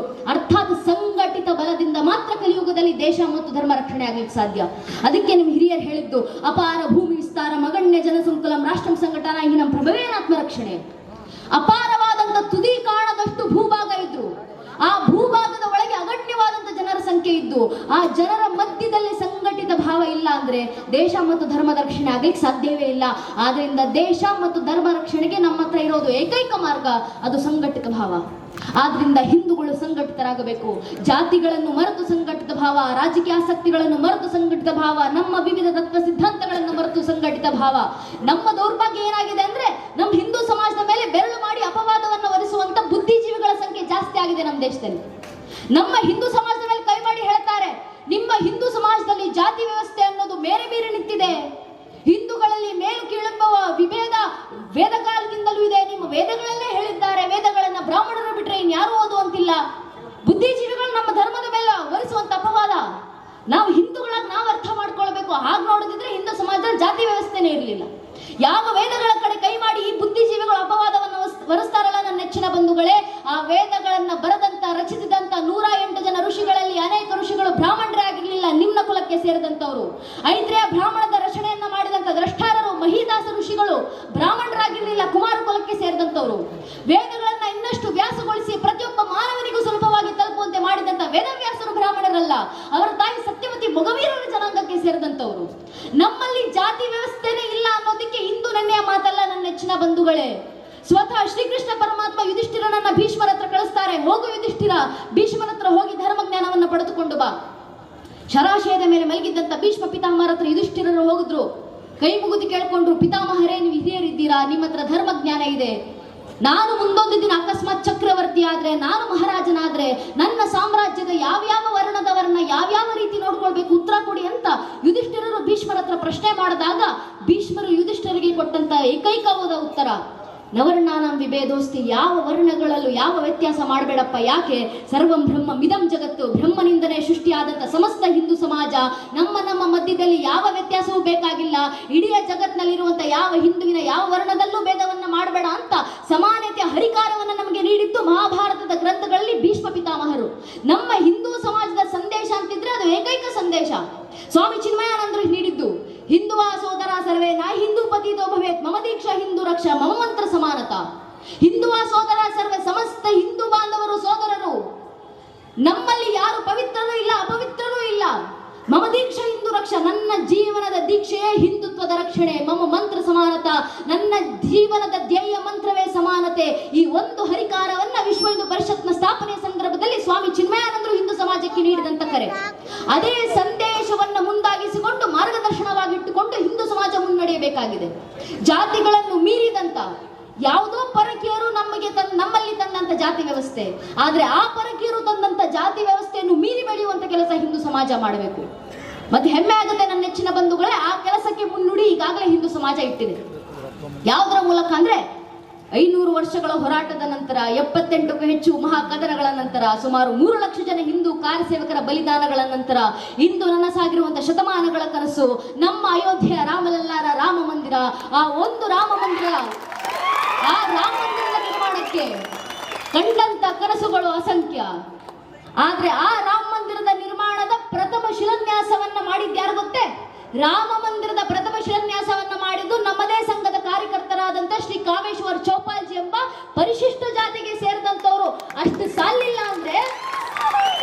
ಸಾಲಿಲ್ಲ ಅಂದ್ರೆ ಇವತ್ತಿಗೂ ಇನ್ನು ಮುಂದೆ ಸಹ ರಾಮಲಲ್ಲಾರ ಮಂದಿರದ ಗರ್ಭಗುಡಿಯಲ್ಲಿ ನಿಂತು ರಾಮರಿಗೆ ಪೌರೋಹಿತ್ಯವನ್ನು ಸಲ್ಲಿಸಲಿಕ್ಕಿರುವಂತ 30 ಜನ ಪುರೋಹಿತರಲ್ಲಿ 2 ಪುರೋಹಿತರು ಪರಿಶಿಷ್ಟ ಜಾತಿಗೆ ಸೇರಿದಂತವರು, 1 ಪರಿಶಿಷ್ಟ ಪಂಗಡಕ್ಕೆ ಸೇರಿದಂತವರು. ಇನ್ನು ಬರುವಂತ ದಶಕಗಳ ಕಾಲ ರಾಮರಿಗೆ ಪೌರೋಹಿತ್ಯವನ್ನು ಗರ್ಭಗುಡಿಯಲ್ಲಿ ಸಲ್ಲಿಸಲಿಕ್ಕೆ ಆ ಪ್ರಭು ಶ್ರೀರಾಮಲಲ್ಲಾರ ರಾಮ ಮಂದಿರದ ಮೂಲಕ ಜಾತಿ ವ್ಯವಸ್ಥೆಯನ್ನು ಮೀರಿ ಬೆಳೆಯುವಂತ ಕೆಲಸವನ್ನ ಈ ಸನಾತನ ಧರ್ಮ ಮಾಡ್ತಿದೆ. ಇದೇ ಹಾದಿನಲ್ಲಿ ನಾವು ಮುಂದುವರಿಬೇಕು ನನ್ನ ನೆಚ್ಚಿನ ಬಂಧುಗಳೇ. ನಮ್ಮ ದೇಶ ನಮ್ಮ ಧರ್ಮದ ಸಂಸ್ಕೃತಿಯ ರಕ್ಷಣೆಗೋಸ್ಕರ ಆ ರಾಮರಿಗೆ ಕೇವಲ ರಾಮ ಮಂದಿರ ನಿರ್ಮಾಣ ಮಾಡಿದಷ್ಟೇ ಅಲ್ಲ ನನ್ನ ನೆಚ್ಚಿನ ಬಂಧುಗಳೇ. ಜಾಗೃತಿ ಬರಬೇಕಂದ್ರೆ ಮಂದಿರದಲ್ಲಿ ಮಾತ್ರ ಅಲ್ಲ, ಮನೆಗಳಲ್ಲಿ ಜಾಗೃತಿ ಬರಬೇಕು. ಜಾಗೃತಿ ಎಷ್ಟರ ಮಟ್ಟಿಗೆ? ರಾಮ ಮಂದಿರದ ನಿರ್ಮಾಣದ ಉಸ್ತುವಾರಿಯನ್ನು ವಹಿಸಿಕೊಂಡಿದ್ದಂತ ಗೋಪಾಲ್ಜಿ ಅವರ ಜೊತೆ ಮಾತಾಡ್ತಾ ಇರ್ಬೇಕಾದ್ರೆ ಅವ್ರು ಹೇಳಿದ್ದನ್ನೇ, ಮಗಳೇ ಕೇವಲ ಮಂದಿರ ಅಲ್ಲಮ್ಮ, ಇನ್ನೂ ಕೆಲಸ ಬಾಕಿ ಇದೆ. ನಮ್ಮ ಮುಂದಿನ ಸಂಕಲ್ಪ ಭಾರತ ಕ ಪ್ರತ್ಯೇಕ ಘರ್ ಅಯೋಧ್ಯ ಬನಾಂಗೆ ಅಂತ ಹೇಳಿದ್ರು. ಭಾರತದ ಮನೆಯನ್ನು ಅಯೋಧ್ಯೆಯನ್ನಾಗಿಸೋದೇ ನಮ್ಮ ಮುಂದಿನ ಗುರಿ. ಆ ಸಂಕಲ್ಪವನ್ನ ಸಾಕಾರಗೊಳಿಸಬೇಕಾಗಿದೆ. ಮನೆ ಅಯೋಧ್ಯೆ ಆಗಬೇಕು. ಯಾವಾಗ ಮನೆ ಅಯೋಧ್ಯೆ ಆಗಬೇಕಂದ್ರೆ ಮನೆಯಲ್ಲಿರುವಂತ ಒಂದೊಂದು ಹಿಂದೂ ಮಗು ಕೂಡ ರಾಮರ ಆದರ್ಶದಲ್ಲಿ ಬೆಳಿಬೇಕು, ಸೀತಾಮಾತೆ ಆದರ್ಶದಲ್ಲಿ ಬೆಳಿಬೇಕು.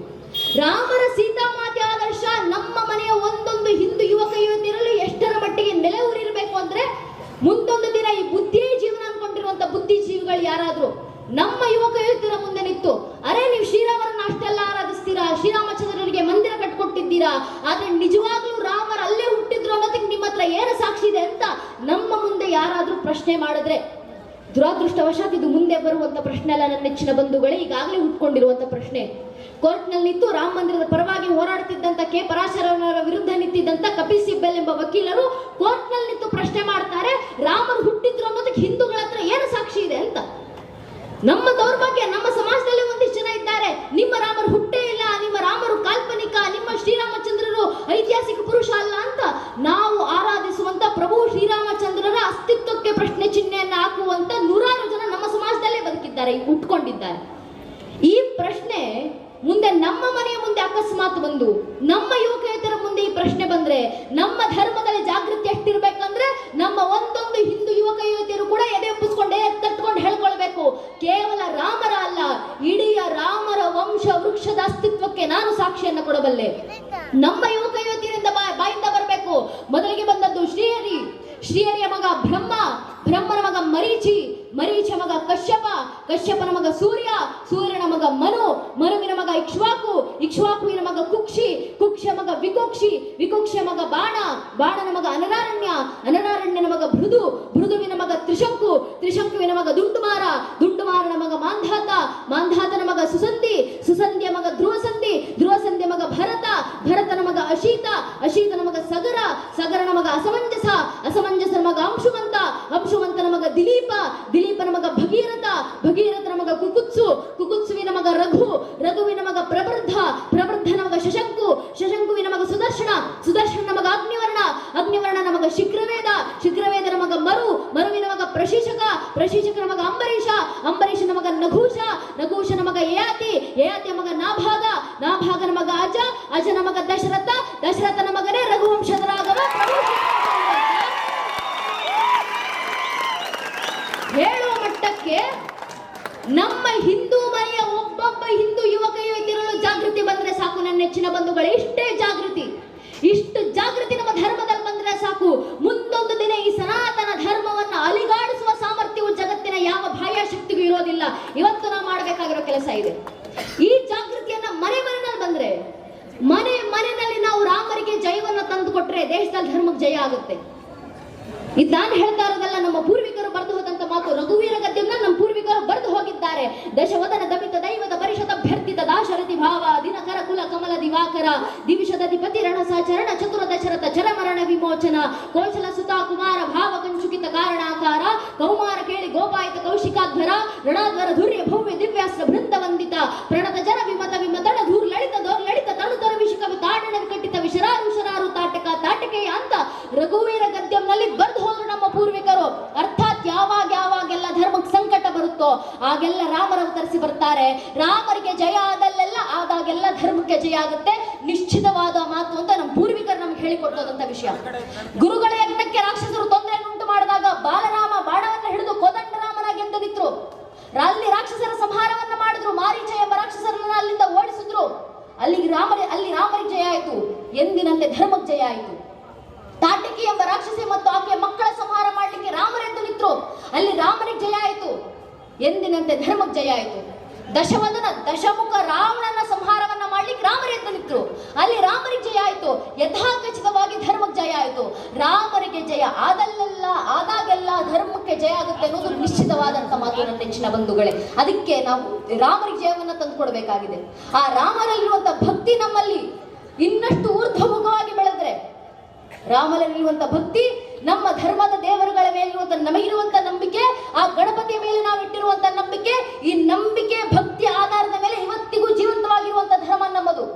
ಆ ಭಗವಂತನ ಮೇಲೆ ಇಟ್ಟಿರುವಂತ ನಂಬಿಕೆ ಇದೆಯಲ್ಲ, ಎಂತ ಅಭೂತಪೂರ್ವವಾದ ನಂಬಿಕೆ. ಆ ರಾಮನ ಮೇಲೆ ನಮ್ಮ ಪೂರ್ವಿಕರಿಗಿದ್ದಂತ ನಂಬಿಕೆ 500 ವರ್ಷಗಳ ಕಾಲ ನನ್ನ ನೆಚ್ಚಿನ ಬಂಧುಗಳೇ, ಕಳೆದ 21 ತಲೆಮಾರುಗಳ ಕಾಲ ನಮ್ಮ ಪೂರ್ವಿಕರಿಗೆ ಆ ರಾಮರು ಹುಟ್ಟಿದಂತ ರಾಮ ಜನ್ಮಭೂಮಿ ಮೇಲೆ ಎಷ್ಟರ ಮಟ್ಟಿಗೆ ನಂಬಿಕೆ ಇತ್ತು. ಕಳೆದ 21 ತಲೆಮಾರುಗಳಲ್ಲಿ ನಮ್ಮ ಪೂರ್ವಿಕರು ರಾಮ ಮಂದಿರದ ಬಾಗಿಲನ್ನು ಮುಚ್ಚಿರಬೇಕಾದ್ರೂ ಅಯೋಧ್ಯೆಗೆ ಹೋಗಿದ್ದಾರೆ, ಪರಿಕ್ರಮ ಮಾಡಿ ಬಂದಿದ್ದಾರೆ. ರಾಮ ಮಂದಿರದ ಬಾಗಿಲನ್ನು ತೆರೆದಂತ ಸಂದರ್ಭದಲ್ಲಿ ಅಯೋಧ್ಯೆಗೆ ಹೋಗಿದ್ದಾರೆ, ಪರಿಕ್ರಮ ಮಾಡಿ ಬಂದಿದ್ದಾರೆ. ಮಂದಿರದ ಬಾಗಿಲು ಒಡೆದಂತ ಸಂದರ್ಭದಲ್ಲಿ ಅಯೋಧ್ಯೆಗೆ ಹೋಗಿ ಪರಿಕ್ರಮ ಮಾಡಿ ಬಂದಿದ್ದಾರೆ. ಮಂದಿರವೇ ಇಲ್ಲದೇ ಇರುವಂತ ಸಂದರ್ಭದಲ್ಲಿ ಅಯೋಧ್ಯೆಗೆ ಹೋಗಿ ಪರಿಕ್ರಮ ಮಾಡಿ ಬಂದಿದ್ದಾರೆ. ಅಯೋಧ್ಯ ಜನ್ಮಭೂಮಿನಲ್ಲಿ ಪರಿಕ್ರಮ ಮಾಡಲಿಕ್ಕೆ ಬಂದಂತ ಎಲ್ಲ ಭಕ್ತರಿಗೂ ಉಪ್ಪನ್ನ ಪ್ರಸಾದವಾಗಿ ನೀಡಿದ್ದಾರೆ ನಮ್ಮ ಪೂರ್ವಿಕರು. ಯಾಕೆ? ನನ್ನ ರಾಮರಿಗೆ ಮನೆ ಇಲ್ಲ, ನನ್ನ ರಾಮರಿಗೆ ಮನೆ ಇಲ್ಲದೆ ಇರುವಂತ ಸಂದರ್ಭದಲ್ಲಿ ನಾನು ಹೇಗೆ ಸಿಹಿ ತಿಂದು ಆಚರಿಸಲಿ, ಅಲ್ಲಿವರೆಗೂ ಉಪ್ಪನ್ನೇ ತಿನ್ನೋಣ, ರಾಮರಿಗೆ ಮನೆ ಕಟ್ಟಿಕೊಳ್ಳಿ, ನಾವು ಸಿಹಿಯನ್ನು ತಿನ್ನೋದಿಲ್ಲ ಅಂತ ಪ್ರತಿಜ್ಞೆ ಮಾಡಿ ಕಳೆದ 500 ವರ್ಷಗಳಿಂದ ಅಯೋಧ್ಯೆ ಪುಣ್ಯ ಭೂಮಿನಲ್ಲಿ ಭಕ್ತರಿಗೆ ಉಪ್ಪನ್ನ ಪ್ರಸಾದವಾಗಿ ನೀಡಿದ್ದು ನಮ್ಮ ಪೂರ್ವಿಕರು. ಆ ರಾಮನ ಮೇಲಿದ್ದಂತ ಭಕ್ತಿ, ನನ್ನ ರಾಮರಿಗೆ ನಾನು ಮಂದಿರ ಕಟ್ಟಿಸಿಕೊಡುವೆ ಅನ್ನೋ ಭಗೀರಥನ ತಪಸ್ಸು ನಮ್ಮ ಪೂರ್ವಿಕರದು. ಅಲ್ಲಿ ನಮ್ಮ ಪೂರ್ವಿಕರು ಎಂದಿಗೂ ರಾಮರು ಇಲ್ಲಿಗೆ ಹುಟ್ಟಿದ್ರು ಅನ್ನೋದಕ್ಕೆ ಏನು ಸಾಕ್ಷಿ, ಏನು ಕೇಳಲಿಲ್ಲ. ಒಂದು ನಂಬಿಕೆ ಇತ್ತವರಲ್ಲಿ. ಅರೆ, ನನ್ನ ರಾಮರು ಇದೇ ಪುಣ್ಯ ಭೂಮಿಯಲ್ಲಿ ಹುಟ್ಟಿದ್ದು, ನನಗೆ ನಂಬಿಕೆ ಇದೆ, ಮಂದಿರ ನಾನು ಕಟ್ಟೇ ಕೊಡುತ್ತೀನಿ ಅಂತ ನಂಬಿಕೆ. ಆ ನಂಬಿಕೆಯೊಂದಿಗೆ ನಮ್ಮ ಲಕ್ಷ ಜನ ಕಾರ್ಯಸೇವಕರು ಅಯೋಧ್ಯೆ ಹೊರಟು ನಿಂತಿದ್ದು. ರಾಮರಿಗೋಸ್ಕರ ಕೆಲಸ ಮಾಡ್ತಿದ್ದೀವಿ ಅಂದ್ರೆ ಜಯ ಸಿಗೋದು ನಿಶ್ಚಿತವಾದ ಮಾತು ಅನ್ನೋ ನಂಬಿಕೆ. ಪೂಜನೆ ಅಶೋಕ್ ಸಿಂಗಾಲ್ಜಿ ಅವರು ಇಡೀ ದೇಶದ ಸಮಸ್ತ ಹಿಂದೂ ಸಮಾಜಕ್ಕೆ ಕರೆಯನ್ನ ಕೊಟ್ಟರು.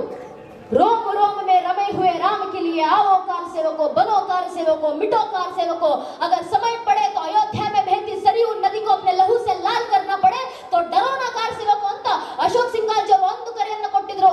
ರೋಮದಲ್ಲಿ ರಮಿಸಿರುವಂತ ರಾಮರಿಗೋಸ್ಕರ ಬನ್ನಿ ಕಾರ್ ಸೇವಕರಾಗಿ.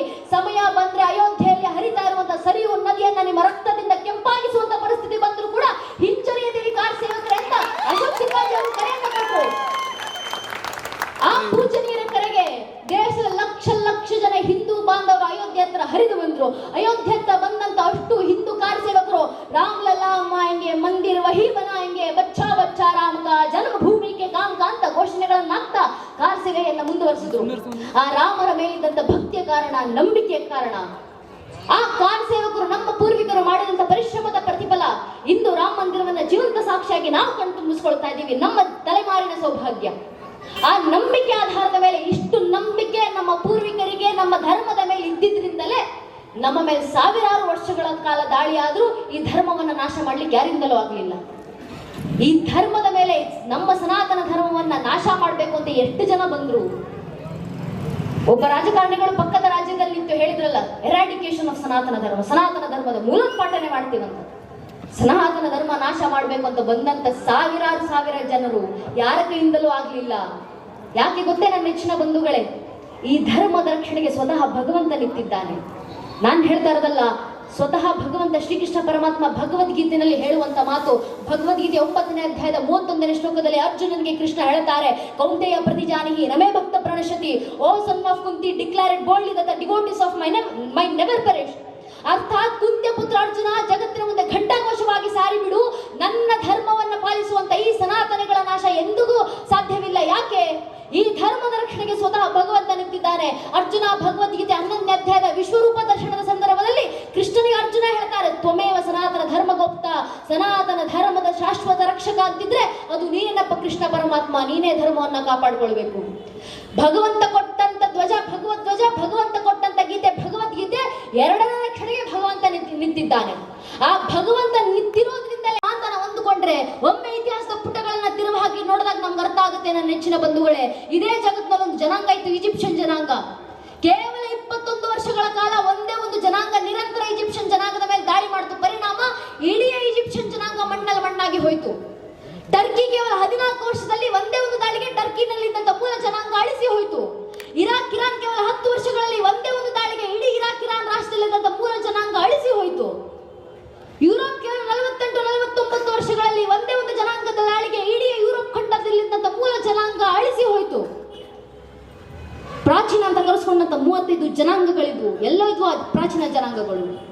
ಎಲ್ಲೋ ಇತ್ತು ಬ್ಯಾಬಿಲೋನಿಯನ್ ಜನಾಂಗ, ಎಲ್ಲೋ ಇತ್ತು ಮೆಸೊಪೊಟೇಮಿಯನ್ ಜನಾಂಗ, ಎಲ್ಲೋ ಇತ್ತು ಜಗತ್ತಿನ ಮುಂದೆ ಪಿರಮಿಡ್ಗಳನ್ನ ಕಟ್ಟಿ ಮೆರೆದಂತ ಈಜಿಪ್ಷಿಯನ್ ಜನಾಂಗ, ಎಲ್ಲೋ ಇತ್ತು ಜಗತ್ತನ್ನು ಆಳಲಿಕ್ಕೆ ಶಸ್ತ್ರಾಸ್ತ್ರಗಳನ್ನ ಹಿಡಿದು ಬಂದಂತ ಗ್ರೀಕ್ ಜನಾಂಗ, ಎಲ್ಲೋ ಇತ್ತು ಜಗತ್ತಿಗೆ ಭಾಷಾಶಾಸ್ತ್ರವನ್ನು ಕಲಿಸಿಕೊಟ್ಟಂತ ಪರ್ಷಿಯನ್ ಜನಾಂಗ.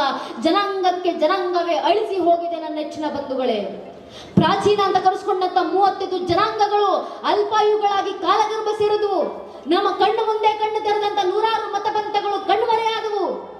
ಆದ್ರೆ ನಮ್ಮ ಸನಾತನ ಧರ್ಮದ ಮೇಲೆ 40-50 ಅಲ್ಲ, 1000ಕ್ಕೂ ಹೆಚ್ಚು ವರ್ಷ ನಿರಂತರ ದಾಳಿ ಆಗಿದ್ದಿಲ್ಲ. ಮತ್ತೆ 1000ಕ್ಕೂ ಹೆಚ್ಚು ವರ್ಷಗಳ ಕಾಲ ನಮ್ಮ ಮೇಲೆ ದಾಳಿ ಮಾಡಿದವರು ಒಂದೆರಡು ಜನಾಂಗದವರಲ್ಲ, ಎಷ್ಟು ಜನಾಂಗ, ಎಷ್ಟು ಮತಪಂಥಗಳ ದಾಳಿ ಮಾಡಿದ್ವು. ಮೊಘಲರು ಬಂದ್ರು, ತುರ್ಕರು ಬಂದ್ರು, ಅರಬ್ಬರು ಬಂದ್ರು, ಆಫ್ಘಾನರು ಬಂದ್ರು, ಪೋರ್ಚುಗೀಸರು ಬಂದ್ರು, ಡಚ್ಚರು ಬಂದ್ರು, ಫ್ರೆಂಚರು ಬಂದ್ರು, ಇಂಗ್ಲಿಷರು ಬಂದ್ರು, ಶಕರು ಬಂದ್ರು, ಹೂಣರು ಬಂದ್ರು. ಇವರೆಲ್ಲರೂ ಬಂದು ನಮ್ಮ ಮೇಲೆ ದಾಳಿ ಮಾಡಿದ ನಂತರವೂ ಇವತ್ತಿಗೂ ಹಿಂದೂ ಸಮಾಜವಾಗೇ ಇದೆ. ಹಿಂದೂಗಳಾಗೇ ಜೀವಂತವಾಗಿದ್ದಾರೆ. ನಮ್ಮ ಪೂರ್ವಿಕರ ಕ್ಷಾತ್ರ ತೇಜಸ್ಸಿನ ಪರಿಫಲ. ನಮ್ಮ ಪೂರ್ವಿಕರಿಗೆ, ಆ ಪೂರ್ವಿಕರನ್ನ ಈ ಧರ್ಮದಿಂದ ಹೊರಗೆಳಲಿಕ್ಕೆ ಎಷ್ಟು ಪ್ರಯತ್ನಗಳಾದವು. ಮತಾಂತರ ಮಾಡುವಂತ ಪ್ರಯತ್ನವಾಯಿತು. ಕತ್ತಿಯ ಬೆದರಿಕೆಯನ್ನ ಇಟ್ಟು ನಮ್ಮ ಪೂರ್ವಿಕರನ್ನ ಮತಾಂತರಿಸುವಂತ ಪ್ರಯತ್ನ ಆಯಿತು. ಆ ಮೊಘಲರ ದಂಡಿನ ಇದೇ ಕಲ್ಯಾಣ ಕರ್ನಾಟಕದ ಭಾಗದಲ್ಲಿ ಎಷ್ಟು ನಿಜಾಮರ ದಾಳಿ, ಎಷ್ಟು ರಜಾಕರ ದಾಳಿ. ಆ ಸಂದರ್ಭದಲ್ಲಿ ಆ ರಜಾಕರ ಸೇನೆ, ಆ ಮೊಘಲರ ಸೇನೆ ನಮ್ಮ ಪೂರ್ವಿಕರ ಕತ್ತಿನ ಮೇಲೆ ಕತ್ತಿಯನ್ನಿಟ್ಟು ಒಂದು ಈ ಕ್ಷಣ ಪ್ರಾಣವನ್ನ ಬಿಡು, ಇಲ್ಲ ಧರ್ಮವನ್ನ ಬಿಡು ಅಂತ ಎರಡೇ ಆಯ್ಕೆಯನ್ನು ಕೊಟ್ಟಾಗ ನಮ್ಮ ಪೂರ್ವಿಕರ ಬಾಯಿಂದ ಬಂದಿದ್ದು ಒಂದೇ ಒಂದು ಉತ್ತರ. ಕತ್ತಿನ ಅಂಚಿನ ಬೆದರಿಕೆಯಲ್ಲಿ ನಿಂತಿದಂತ ನಮ್ಮ ಪೂರ್ವಿಕರು ಕೊಟ್ಟರು ಉತ್ತರವನ್ನ, ಬೇಕಾದ್ರೆ ಪ್ರಾಣ ಬಿಡ್ತೀನಿ ಆದ್ರೆ ಧರ್ಮ ಬಿಡೋದಿಲ್ಲ ಅಂತ ನಮ್ಮ ಪೂರ್ವಿಕರ ಬಾಯಿಂದ ಬಂದಂತ ಉತ್ತರ. ನಮ್ಮ ಪೂರ್ವಿಕರ ಬಾಯಿಂದ ಈ ಉತ್ತರ ಬಂದಿದ್ರಿಂದಲೇ ಇವತ್ತಿಗೂ ನಾವು ಹಿಂದೂಗಳಾಗಿ ಉಳಿದಿರೋದು. ನಮ್ಮ ಪೂರ್ವಿಕರ ಕ್ಷಾತ್ರ ದೇಶಸ್ಸು. ಅದಕ್ಕೆ ಹೇಳೋದು ನನ್ನ ನೆಚ್ಚಿನ ಬಂಧುಗಳೇ, ಹೆಗಲ ಮೇಲೆ ಕೇಸರಿ ಶಲ್ಯವನ್ನ ತೊಟ್ಟಾಗ, ಊರು ತುಂಬ ಕೇಸರಿ ತೋರಣಗಳನ್ನ ಕಟ್ಟಿದಾಗ, ಕೇಸರಿ ಧ್ವಜವನ್ನ ನೋಡಿದಾಗ, ಹಣೆಗೆ ಕುಂಕುಮ ತಿಲಕವನ್ನ ಇಡಬೇಕಾದ್ರೆ ಹಿಂದೂಗಳ ನೆನಪಾಗಬೇಕು. ಕಾಟಾಚಾರಕ್ಕೆ ಕೇಸರಿಯನ್ನ ಹೆಗಲ ಮೇಲೆ ತೊಟ್ಟಿಸಿಲ್ಲ. ಈ ಕೇಸರಿ ಅನ್ನೋದು ಬಣ್ಣ ಅಲ್ಲ, ಅದೊಂದು ಭಾವನೆ. ಹಣೆಗೆ ಕಾಟಾಚಾರ ಕುಂಕುಮ ತಿಲಕ ಇಟ್ಟಿಲ್ಲ, ಅದಕ್ಕೊಂದು ಕಾರಣ ಇದೆ. ಆ ಕುಂಕುಮ ತಿಲಕ ಒಂದು ಸಂಕೇತ. ಯಾವುದರ ಸಂಕೇತ? ಆ ತಿಲಕ ಸಂಕೇತಿಸುತ್ತೆ ನನ್ನ ನೆಚ್ಚಿನ ಬಂಧುಗಳೇ ನಮ್ಮ ಕ್ಷಾತ್ರ ತೇಜಸ್ಸನ್ನ. ಯಾವುದನ್ನ ಸಂಕೇತಿಸುತ್ತೆ? ಈ ಧರ್ಮ ಉಳಿದಿರೋದು ಮಿಷನರಿಗಳು ಕೊಡುವಂತ 2 kg ಅಕ್ಕಿ ಮೂಟೆ ಮೇಲಲ್ಲ. ಈ ಧರ್ಮ ಉಳಿದಿರೋದು ಮತಾಂಧರ ಕತ್ತಿನ ಅಂಚಿನ ಮೇಲಲ್ಲ. ಈ ಧರ್ಮ ಉಳಿದಿದೆ ಯಾವ ರೀತಿ? ಈ ಧರ್ಮ ಉಳಿದಿದೆ ಯಾವ ರೀತಿ? ನಮ್ಮ ಮೇಲಾದಂತ ಸಾವಿರಾರು ವರ್ಷಗಳ ದಾಳಿಯ ನಂತರವೂ ಕೂಡ, ನೂರಾರು ಜನಾಂಗಗಳ ಆಕ್ರಮಣಗಳ ನಂತರವೂ ಕೂಡ, ಅಸಂಖ್ಯ ಕಷ್ಟ ನಷ್ಟಗಳ ನಡುವೆಯೂ ಕೂಡ ಇವತ್ತಿಗೂ ತಲೆವೆತ್ತಿ ನಿಂತಿರುವಂತ, ಮೃತ್ಯುವನ್ನು ಮಡಿಸಿ ಜೀವಿಸ್ತಾ ಇರುವಂತ ಮೃತ್ಯುಂಜಯ ಸನಾತನ ಹಿಂದೂ ಧರ್ಮದ ಕ್ಷತ್ರಿಯ ಪರಂಪರೆ ಸಂಕೇತ ತಿಲಕ. ಅದಕ್ಕೆ ಹಣೆಗೆ ಸ್ವಾಭಿಮಾನದಿಂದ ನಾವು ಇವತ್ತಿಗೂ ತಿಲಕವನ್ನು ಇಡೋದಂತ ಹಿಂದೂಗಳಿಗೆ ನೆನಪಾಗಬೇಕು. ನಮ್ಮಲ್ಲಿ ಬರಬೇಕಾದಂತ ಸ್ವಾಭಿಮಾನ, ಈ ಧರ್ಮದ ರಕ್ಷಣೆಗೆ ನಮ್ಮ ಪೂರ್ವಿಕರು ಪಟ್ಟಂತ ಶ್ರಮಗಳೆಂತಹದ್ದು, ಈ ಧರ್ಮದ ಸಂಸ್ಕೃತಿಯ ರಕ್ಷಣೆ, ಈ ಧರ್ಮದ ಪರಂಪರೆಯ ರಕ್ಷಣೆ. ಇವತ್ತಿಗೂ ನಾವು ಹಿಂದೂಗಳಾಗಿ ಉಳಿದಿದ್ದೀವಿ, ಸಾಮಾನ್ಯ ವಿಚಾರ ಅಲ್ಲ ನನ್ನ ನೆಚ್ಚಿನ ಬಂಧುಗಳೇ. ಇವತ್ತಿಗೂ ನಮ್ಮ ಮನೆಗಳಲ್ಲಿ ನಾವು ಗ್ರಂಥಗಳನ್ನ ಪಡಿಸ್ತೀವಿ. ಸಾಮಾನ್ಯ ಪ್ರಥಮ ಮಂಡಳದ ಪ್ರಥಮ ಸೂಕ್ತದ ಪ್ರಥಮ ಮಂತ್ರ ಅಗ್ನಿಮೇಳೆ ಪುರೋಹಿತ ಯಜ್ಞಸ್ಯ ದೇವ ಮಾತೃಜಂ ಹೋತಾಹಾರಂ ರತ್ನದಾತವಂ ಅಂತ ಆ ಋಗ್ವೇದದಲ್ಲಿ 24 ಲಕ್ಷ ಪದಗಳು. ಆ 24 ಲಕ್ಷ ಪದಗಳಲ್ಲಿ ಒಂದೇ ಒಂದು ಪದ ಆಚೆ ಈಚೆ ಆಗದೆ ಅಷ್ಟು ಗ್ರಂಥ ಸಂಸ್ಕೃತಿಗಳನ್ನ ಉಳಿಸಿಕೊಂಡು 21ನೇ ಶತಮಾನದಲ್ಲೂ 2024ರಲ್ಲೂ ಹಿಂದೂಗಳ ಒಂದೊಂದು ಮನೆಗಳಲ್ಲಿ ಆ ವೇದಗಳನ್ನ ಪಠಿಸ್ತೀವಲ್ಲ. ನಮ್ಮ ಧರ್ಮದ ಶ್ರೇಷ್ಠತೆ ಅಂತಹದ್ದು ನಮಗೆ ಗೊತ್ತೋ ಗೊತ್ತಿಲ್ಲದೆಯೋ ತಾಯಿ ಶಾರದೆ ಪ್ರಥಮ ವೀಣ ಜಂಕಾರ ಋಗ್ವೇದವಾಗಿ ಮಾರ್ಕೊಂಡು ಸಂಸ್ಕೃತಿಯಾಗಿ ಬದಲಾಗಿ ನಮ್ಮ ರಕ್ತದಲ್ಲಿ ನಮ್ಮ ನರನಾಡಿಗಳಲ್ಲಿ ಬೆಸೆದು ಹೋಗಿ ಪೀಳಿಗೆಯಿಂದ ಪೀಳಿಗೆಗೆ, ತಲೆಮಾರಿನಿಂದ ತಲೆಮಾರಿಗೆ, ಜನಾಂಗದಿಂದ ಜನಾಂಗಕ್ಕೆ ನಿರಂತರವಾಗಿ ಹರಿದು ಬರುತ್ತಾ ಗಂಗೆಯಂತೆ ನಿತ್ಯ ನಿರಂತರವಾಗಿ ಜಗತ್ತನ್ನ ಬೆಳಗ್ತಾ ಇರುವಂತ ಧರ್ಮ ಅದು ನಮ್ಮ ಸನಾತನ ಧರ್ಮ. ಈ ಧರ್ಮದ ನಾಶ ಯಾರಿಂದಲೂ ಸಾಧ್ಯ ಇಲ್ಲ. ಯಾಕಂದ್ರೆ ಧರ್ಮ ರಕ್ಷಣೆಗೆ ಭಗವಂತನೇ ಹೇಳ್ತಾನಲ್ಲ, ನಿಂತಿದ್ದೀನಿ ನಾನು ಧರ್ಮ ರಕ್ಷಣೆಗೆ ಅಂತ ಹೇಳಿದ ಮಾತು ನಾವು ನೆನಪಿಸ್ಕೊಳ್ಬೇಕು. ಭಗವಂತ ನಿಂತಿದ್ದಾನೆ ಧರ್ಮ ರಕ್ಷಣೆಗೆ ಅಂತ ಹೇಳಿದ್ದು ಸಾಮಾನ್ಯರಲ್ಲ, ನಾನು ಹೇಳ್ತಿರೋದಲ್ಲ, ಸ್ವತಃ ಭಗವಂತನೇ ಹೇಳಿರುವಂತ ಮಾತು. ಬೇರೆ ಬೇರೆ ಮತ ಪಂಥಗಳ ಗ್ರಂಥಗಳನ್ನ ತಿರುವು ಹಾಕಿ ನೋಡಿ ನೀವು. ಒಂದು ಮತ ಪಂಥಗಳಲ್ಲಿ ಹೇಳ್ತಾರೆ ನಾನು ಭಗವಂತನ ಸಂತಾನ, ನಾನು ಭಗವಂತನ ಮಗ. ಇನ್ನೊಂದು ಮತ ಪಂಥದಲ್ಲಿ ನಮ್ಮ ಹಿರಿಯರು ಅದಕ್ಕೆ ಹೇಳ್ತಾರಲ್ಲ, ಹಿಂದೂ ಧರ್ಮದಲ್ಲಿ ಹುಟ್ಟಬೇಕಂದ್ರೆ 7 ಜನ್ಮದ ಪುಣ್ಯ ಮಾಡಿರ್ಬೇಕು, ಈ ಧರ್ಮದಲ್ಲಿ ಹುಟ್ಟಿದ ನಂತರ ನಾನೊಬ್ಬ ಹಿಂದೂ ಅಂತ ಹೇಳ್ಕೊಳ್ಳಿಕ್ಕೂ ಯೋಗ್ಯತೆ ಇರಬೇಕು ಅಂತ ನಮ್ಮ ಪೂರ್ವಿಕರು ಹೇಳ್ಕೊಡ್ತೀವಿ. ಈ ಧರ್ಮದಲ್ಲಿ ಹುಟ್ಟಿರುವಾಗೆ ಶ್ರೇಷ್ಠತೆ.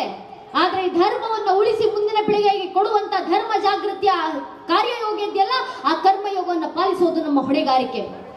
ಅದನ್ನು ನೆನಪಿಸ್ಕೊಂಡು ಈ ಧರ್ಮವನ್ನ ಉಳಿಸೋಣ. ಸಾಮಾನ್ಯ ಅಲ್ಲ, ನಾವು ಇವತ್ತಿಗೂ ಗಣಪನನ್ನ ಆರಾಧಿಸ್ತೀವಿ, ಸಾರ್ವಜನಿಕವಾಗಿ ಗಣೇಶೋತ್ಸವನ್ನ ಆರಾಧಿಸ್ತೀವಿ, ಸಾರ್ವಜನಿಕವಾಗಿ ನಾನೊಬ್ಬ ಹಿಂದೂ ಅಂತ ಹೆಮ್ಮೆಯಿಂದ ಹೇಳ್ಕೊಂಡು ತಿರುಗಾಡ್ತೀವಿ. ಸಾಮಾನ್ಯ ಅಲ್ಲ. ನಮ್ಮ ಒಟಮಂದಿರಗಳು ಉಳಿದಿದ್ದಾವೆ, ಸಾಮಾನ್ಯ ವಿಚಾರ ಅಲ್ಲ. ಮನ್ನಲ್ಲಿ ಕೂತು ನಾವು ವಚನಗಳನ್ನ ಪಠಿಸ್ತೀವಿ, ಸಾಮಾನ್ಯ ವಿಚಾರ ಅಲ್ಲ ನನ್ನ ನೆಚ್ಚಿನ ಬಂಧುಗಳೇ. ಆ ವಚನಗಳನ್ನ ಸಂಗ್ರಹ ಮಾಡಿ ಮುಂದಿನ ಪೀಳಿಗೆಗೆ ತಲುಪಿಸಲಿಕ್ಕೆ ನಮ್ಮ ಪೂರ್ವಿಕರು ಪಟ್ಟಂತ ಶ್ರಮಗಳೆಂತಹದ್ದು. ಇಡೀ ಕಲ್ಯಾಣಕ್ಕೆ ಬೆಂಕಿ ಬಿತ್ತು. ಕಲ್ಯಾಣಕ್ಕೆ ಬೆಂಕಿ ಬೀಳೋಕು ಮುಂಚೆ ಅಲ್ಲಮ ಪ್ರಭುಗಳು ಕಲ್ಯಾಣದಲ್ಲಿ ನಿಂತು ಭವಿಷ್ಯವಾಣಿಯನ್ನ ನುಡಿದಿದ್ರು. ಕೆಟ್ಟು ಹಾಳಾಗುವುದು ಕಲ್ಯಾಣ, ತೋರ್ಪಡಿಕೆ ದೊಂಬರಾಟ ಅತಿಯಾಗುವುದು, ಹೇಳುವವರು ನಿಜವಾದ ಗುರುವಾಗಲೆಂದು ಹೇಳರು, ಕೇಳುವವರು ಗುರುವಾಗಲೆಂದು ಕೇಳರು. ಆಚಾರ ವಿಚಾರ ಪ್ರಚಾರ ಇವೆಲ್ಲವೂ ನಿಜವಾಗದೆ ಬರೀ ನಟನೆಯಾಗಿ, ಸಮೃದ್ಧಿಯಾಗದೆ ವಿಪರೀತವಾಗಿ, ಶಿವಸಂತಾನವಾಗದೆ ಶನಿ ಪೀಳಿಗೆಯಾಗಿ ತೊಡೆ ತುಂಬುತ್ತದೆ. ಎದೆ ಹತ್ತಿ ಕೊರಳ ಬಿತ್ತಿ ಶಿವಾಚಾರದ ಮೇರೆ ಮೀರಿ ಬಿಜ್ಜನ ಪ್ರಾಣಕ್ಕೆರವಾಗುತ್ತದೆ. ಅನ್ಯತ ಆಚರಿಸುವವರು ಭ್ರಷ್ಟರಾಗುವರು, ವಿಚಾರ ವಿಮರ್ಶೆಗಳು ಗಡಿಪಾರಾಗುವವರು, ಅವಿಚಾರ ಕರ್ಮಠತೆಗೆ ಗೋಪುರ ಕಟ್ಟುವರು, ಮೇಲು ಕೀಳೆಂಬುದು ಅತಿ ಹೆಚ್ಚಾಗಿ ಮೇಲಿನವರು ಕೆಳಗಿನವರನ್ನ ತಮ್ಮ ಕಾಲ್ತುಡದಕ್ಕೆ ತೊಟ್ಟು ಮಾಡಿಕೊಂಡು, ಅಧಿಕಾರಕ್ಕೆ ಗದ್ದುಗೆ ಮಾಡಿಕೊಂಡು, ಐಶ್ವರ್ಯಕ್ಕೆ ಸಂಪತ್ತು ಮಾಡಿಕೊಂಡು, ಕಾಮಭೋಗಕ್ಕೆ ಅಂತಃಪುರ ಮಾಡಿಕೊಂಡು, ಗುರುಗಳ ಎಂಜಿಲೆ ವೇದ ಬಿಂದುವೆಂದು, ರಾಜನ ತಲೆಯ ವಜ್ರ ವೈಡೂರ್ಯವೆಂದು, ಜನರ ಬುದ್ಧಿ ಬರೀ ಮಣ್ಣೆಂದು ಸರ್ವನಾಶವಾಗುವುದು ಗುಹೇಶ್ವರ ಅಂತ ಅಲ್ಲಮ ಪ್ರಭುಗಳು ಭವಿಷ್ಯವಾಣಿಯನ್ನು ನುಡಿದು ಕಲ್ಯಾಣ ಬಿಟ್ಟು ಹೊರಟರು. ಅಲ್ಲಮ ಪ್ರಭುಗಳು ನುಡಿದಂತ ಭವಿಷ್ಯವಾಣಿ ಸತ್ಯ ಆಯ್ತು. ಮುಂದೆ ಕಲ್ಯಾಣಕ್ಕೆ ಬೆಂಕಿ ಬಿತ್ತು. ಆದ್ರೆ ಇಡೀ ಕಲ್ಯಾಣಕ್ಕೆ ಬೆಂಕಿ ಬಿದ್ದು ಇಡೀ ಆ ಕಲ್ಯಾಣ ಹೊತ್ತಿ ಉರಿತಾ ಇದ್ದಂತ ಸಂದರ್ಭದಲ್ಲಿ ಅಲ್ಲಿದ್ದಂತ ಯಾರೊಬ್ಬ ಶರಣರು ಕೂಡ ಮನೆಯಲ್ಲಿದ್ದಂತ ಚಿನ್ನ ವಜ್ರ ವೈಡೂರ್ಯಗಳನ್ನ ಸಂಗ್ರಹಿಸಿಕೊಂಡು ಮುಂದೆ ಬರಲಿಲ್ಲ, ಅದನ್ನು ಉಳಿಸೋಣ ಅಂತ. ಅಲ್ಲಿದ್ದಂತ ಅಷ್ಟೂ ಶರಣರು ಇಡೀ ಕಲ್ಯಾಣ ಹೊತ್ತಿ ಉರಿತಾ ಇದ್ರು. ಕೈಗೆ ಸಿಕ್ಕಂತ ವಚನಗಳ ಗ್ರಂಥಗಳನ್ನ ತಗೊಂಡು ಓಡಾಡಿ ಬಂದ್ರು. ಏನಕ್ಕೆ? ದೇಶದಲ್ಲಿ ಏನು ಸುಟ್ಟೋದ್ರೂ ಪರವಾಗಿಲ್ಲಪ್ಪ, ಈ ಧರ್ಮ ಸಂಸ್ಕೃತಿ ಶುರುವಾಗಿಲ್ಲ. ನಮ್ಮ ಪೂರ್ವಿಕರಿದ್ದಂತ ಧರ್ಮವನ್ನ ಉಳಿಸಬೇಕು ಅನ್ನೋ ತುಡಿತ ಏನು ನಾಶ ಆದ್ರೂ ಪರವಾಗಿಲ್ಲ, ಈ ಧರ್ಮ ಸಂಸ್ಕೃತಿ ನಾಶವಾಗಿಲ್ಲ.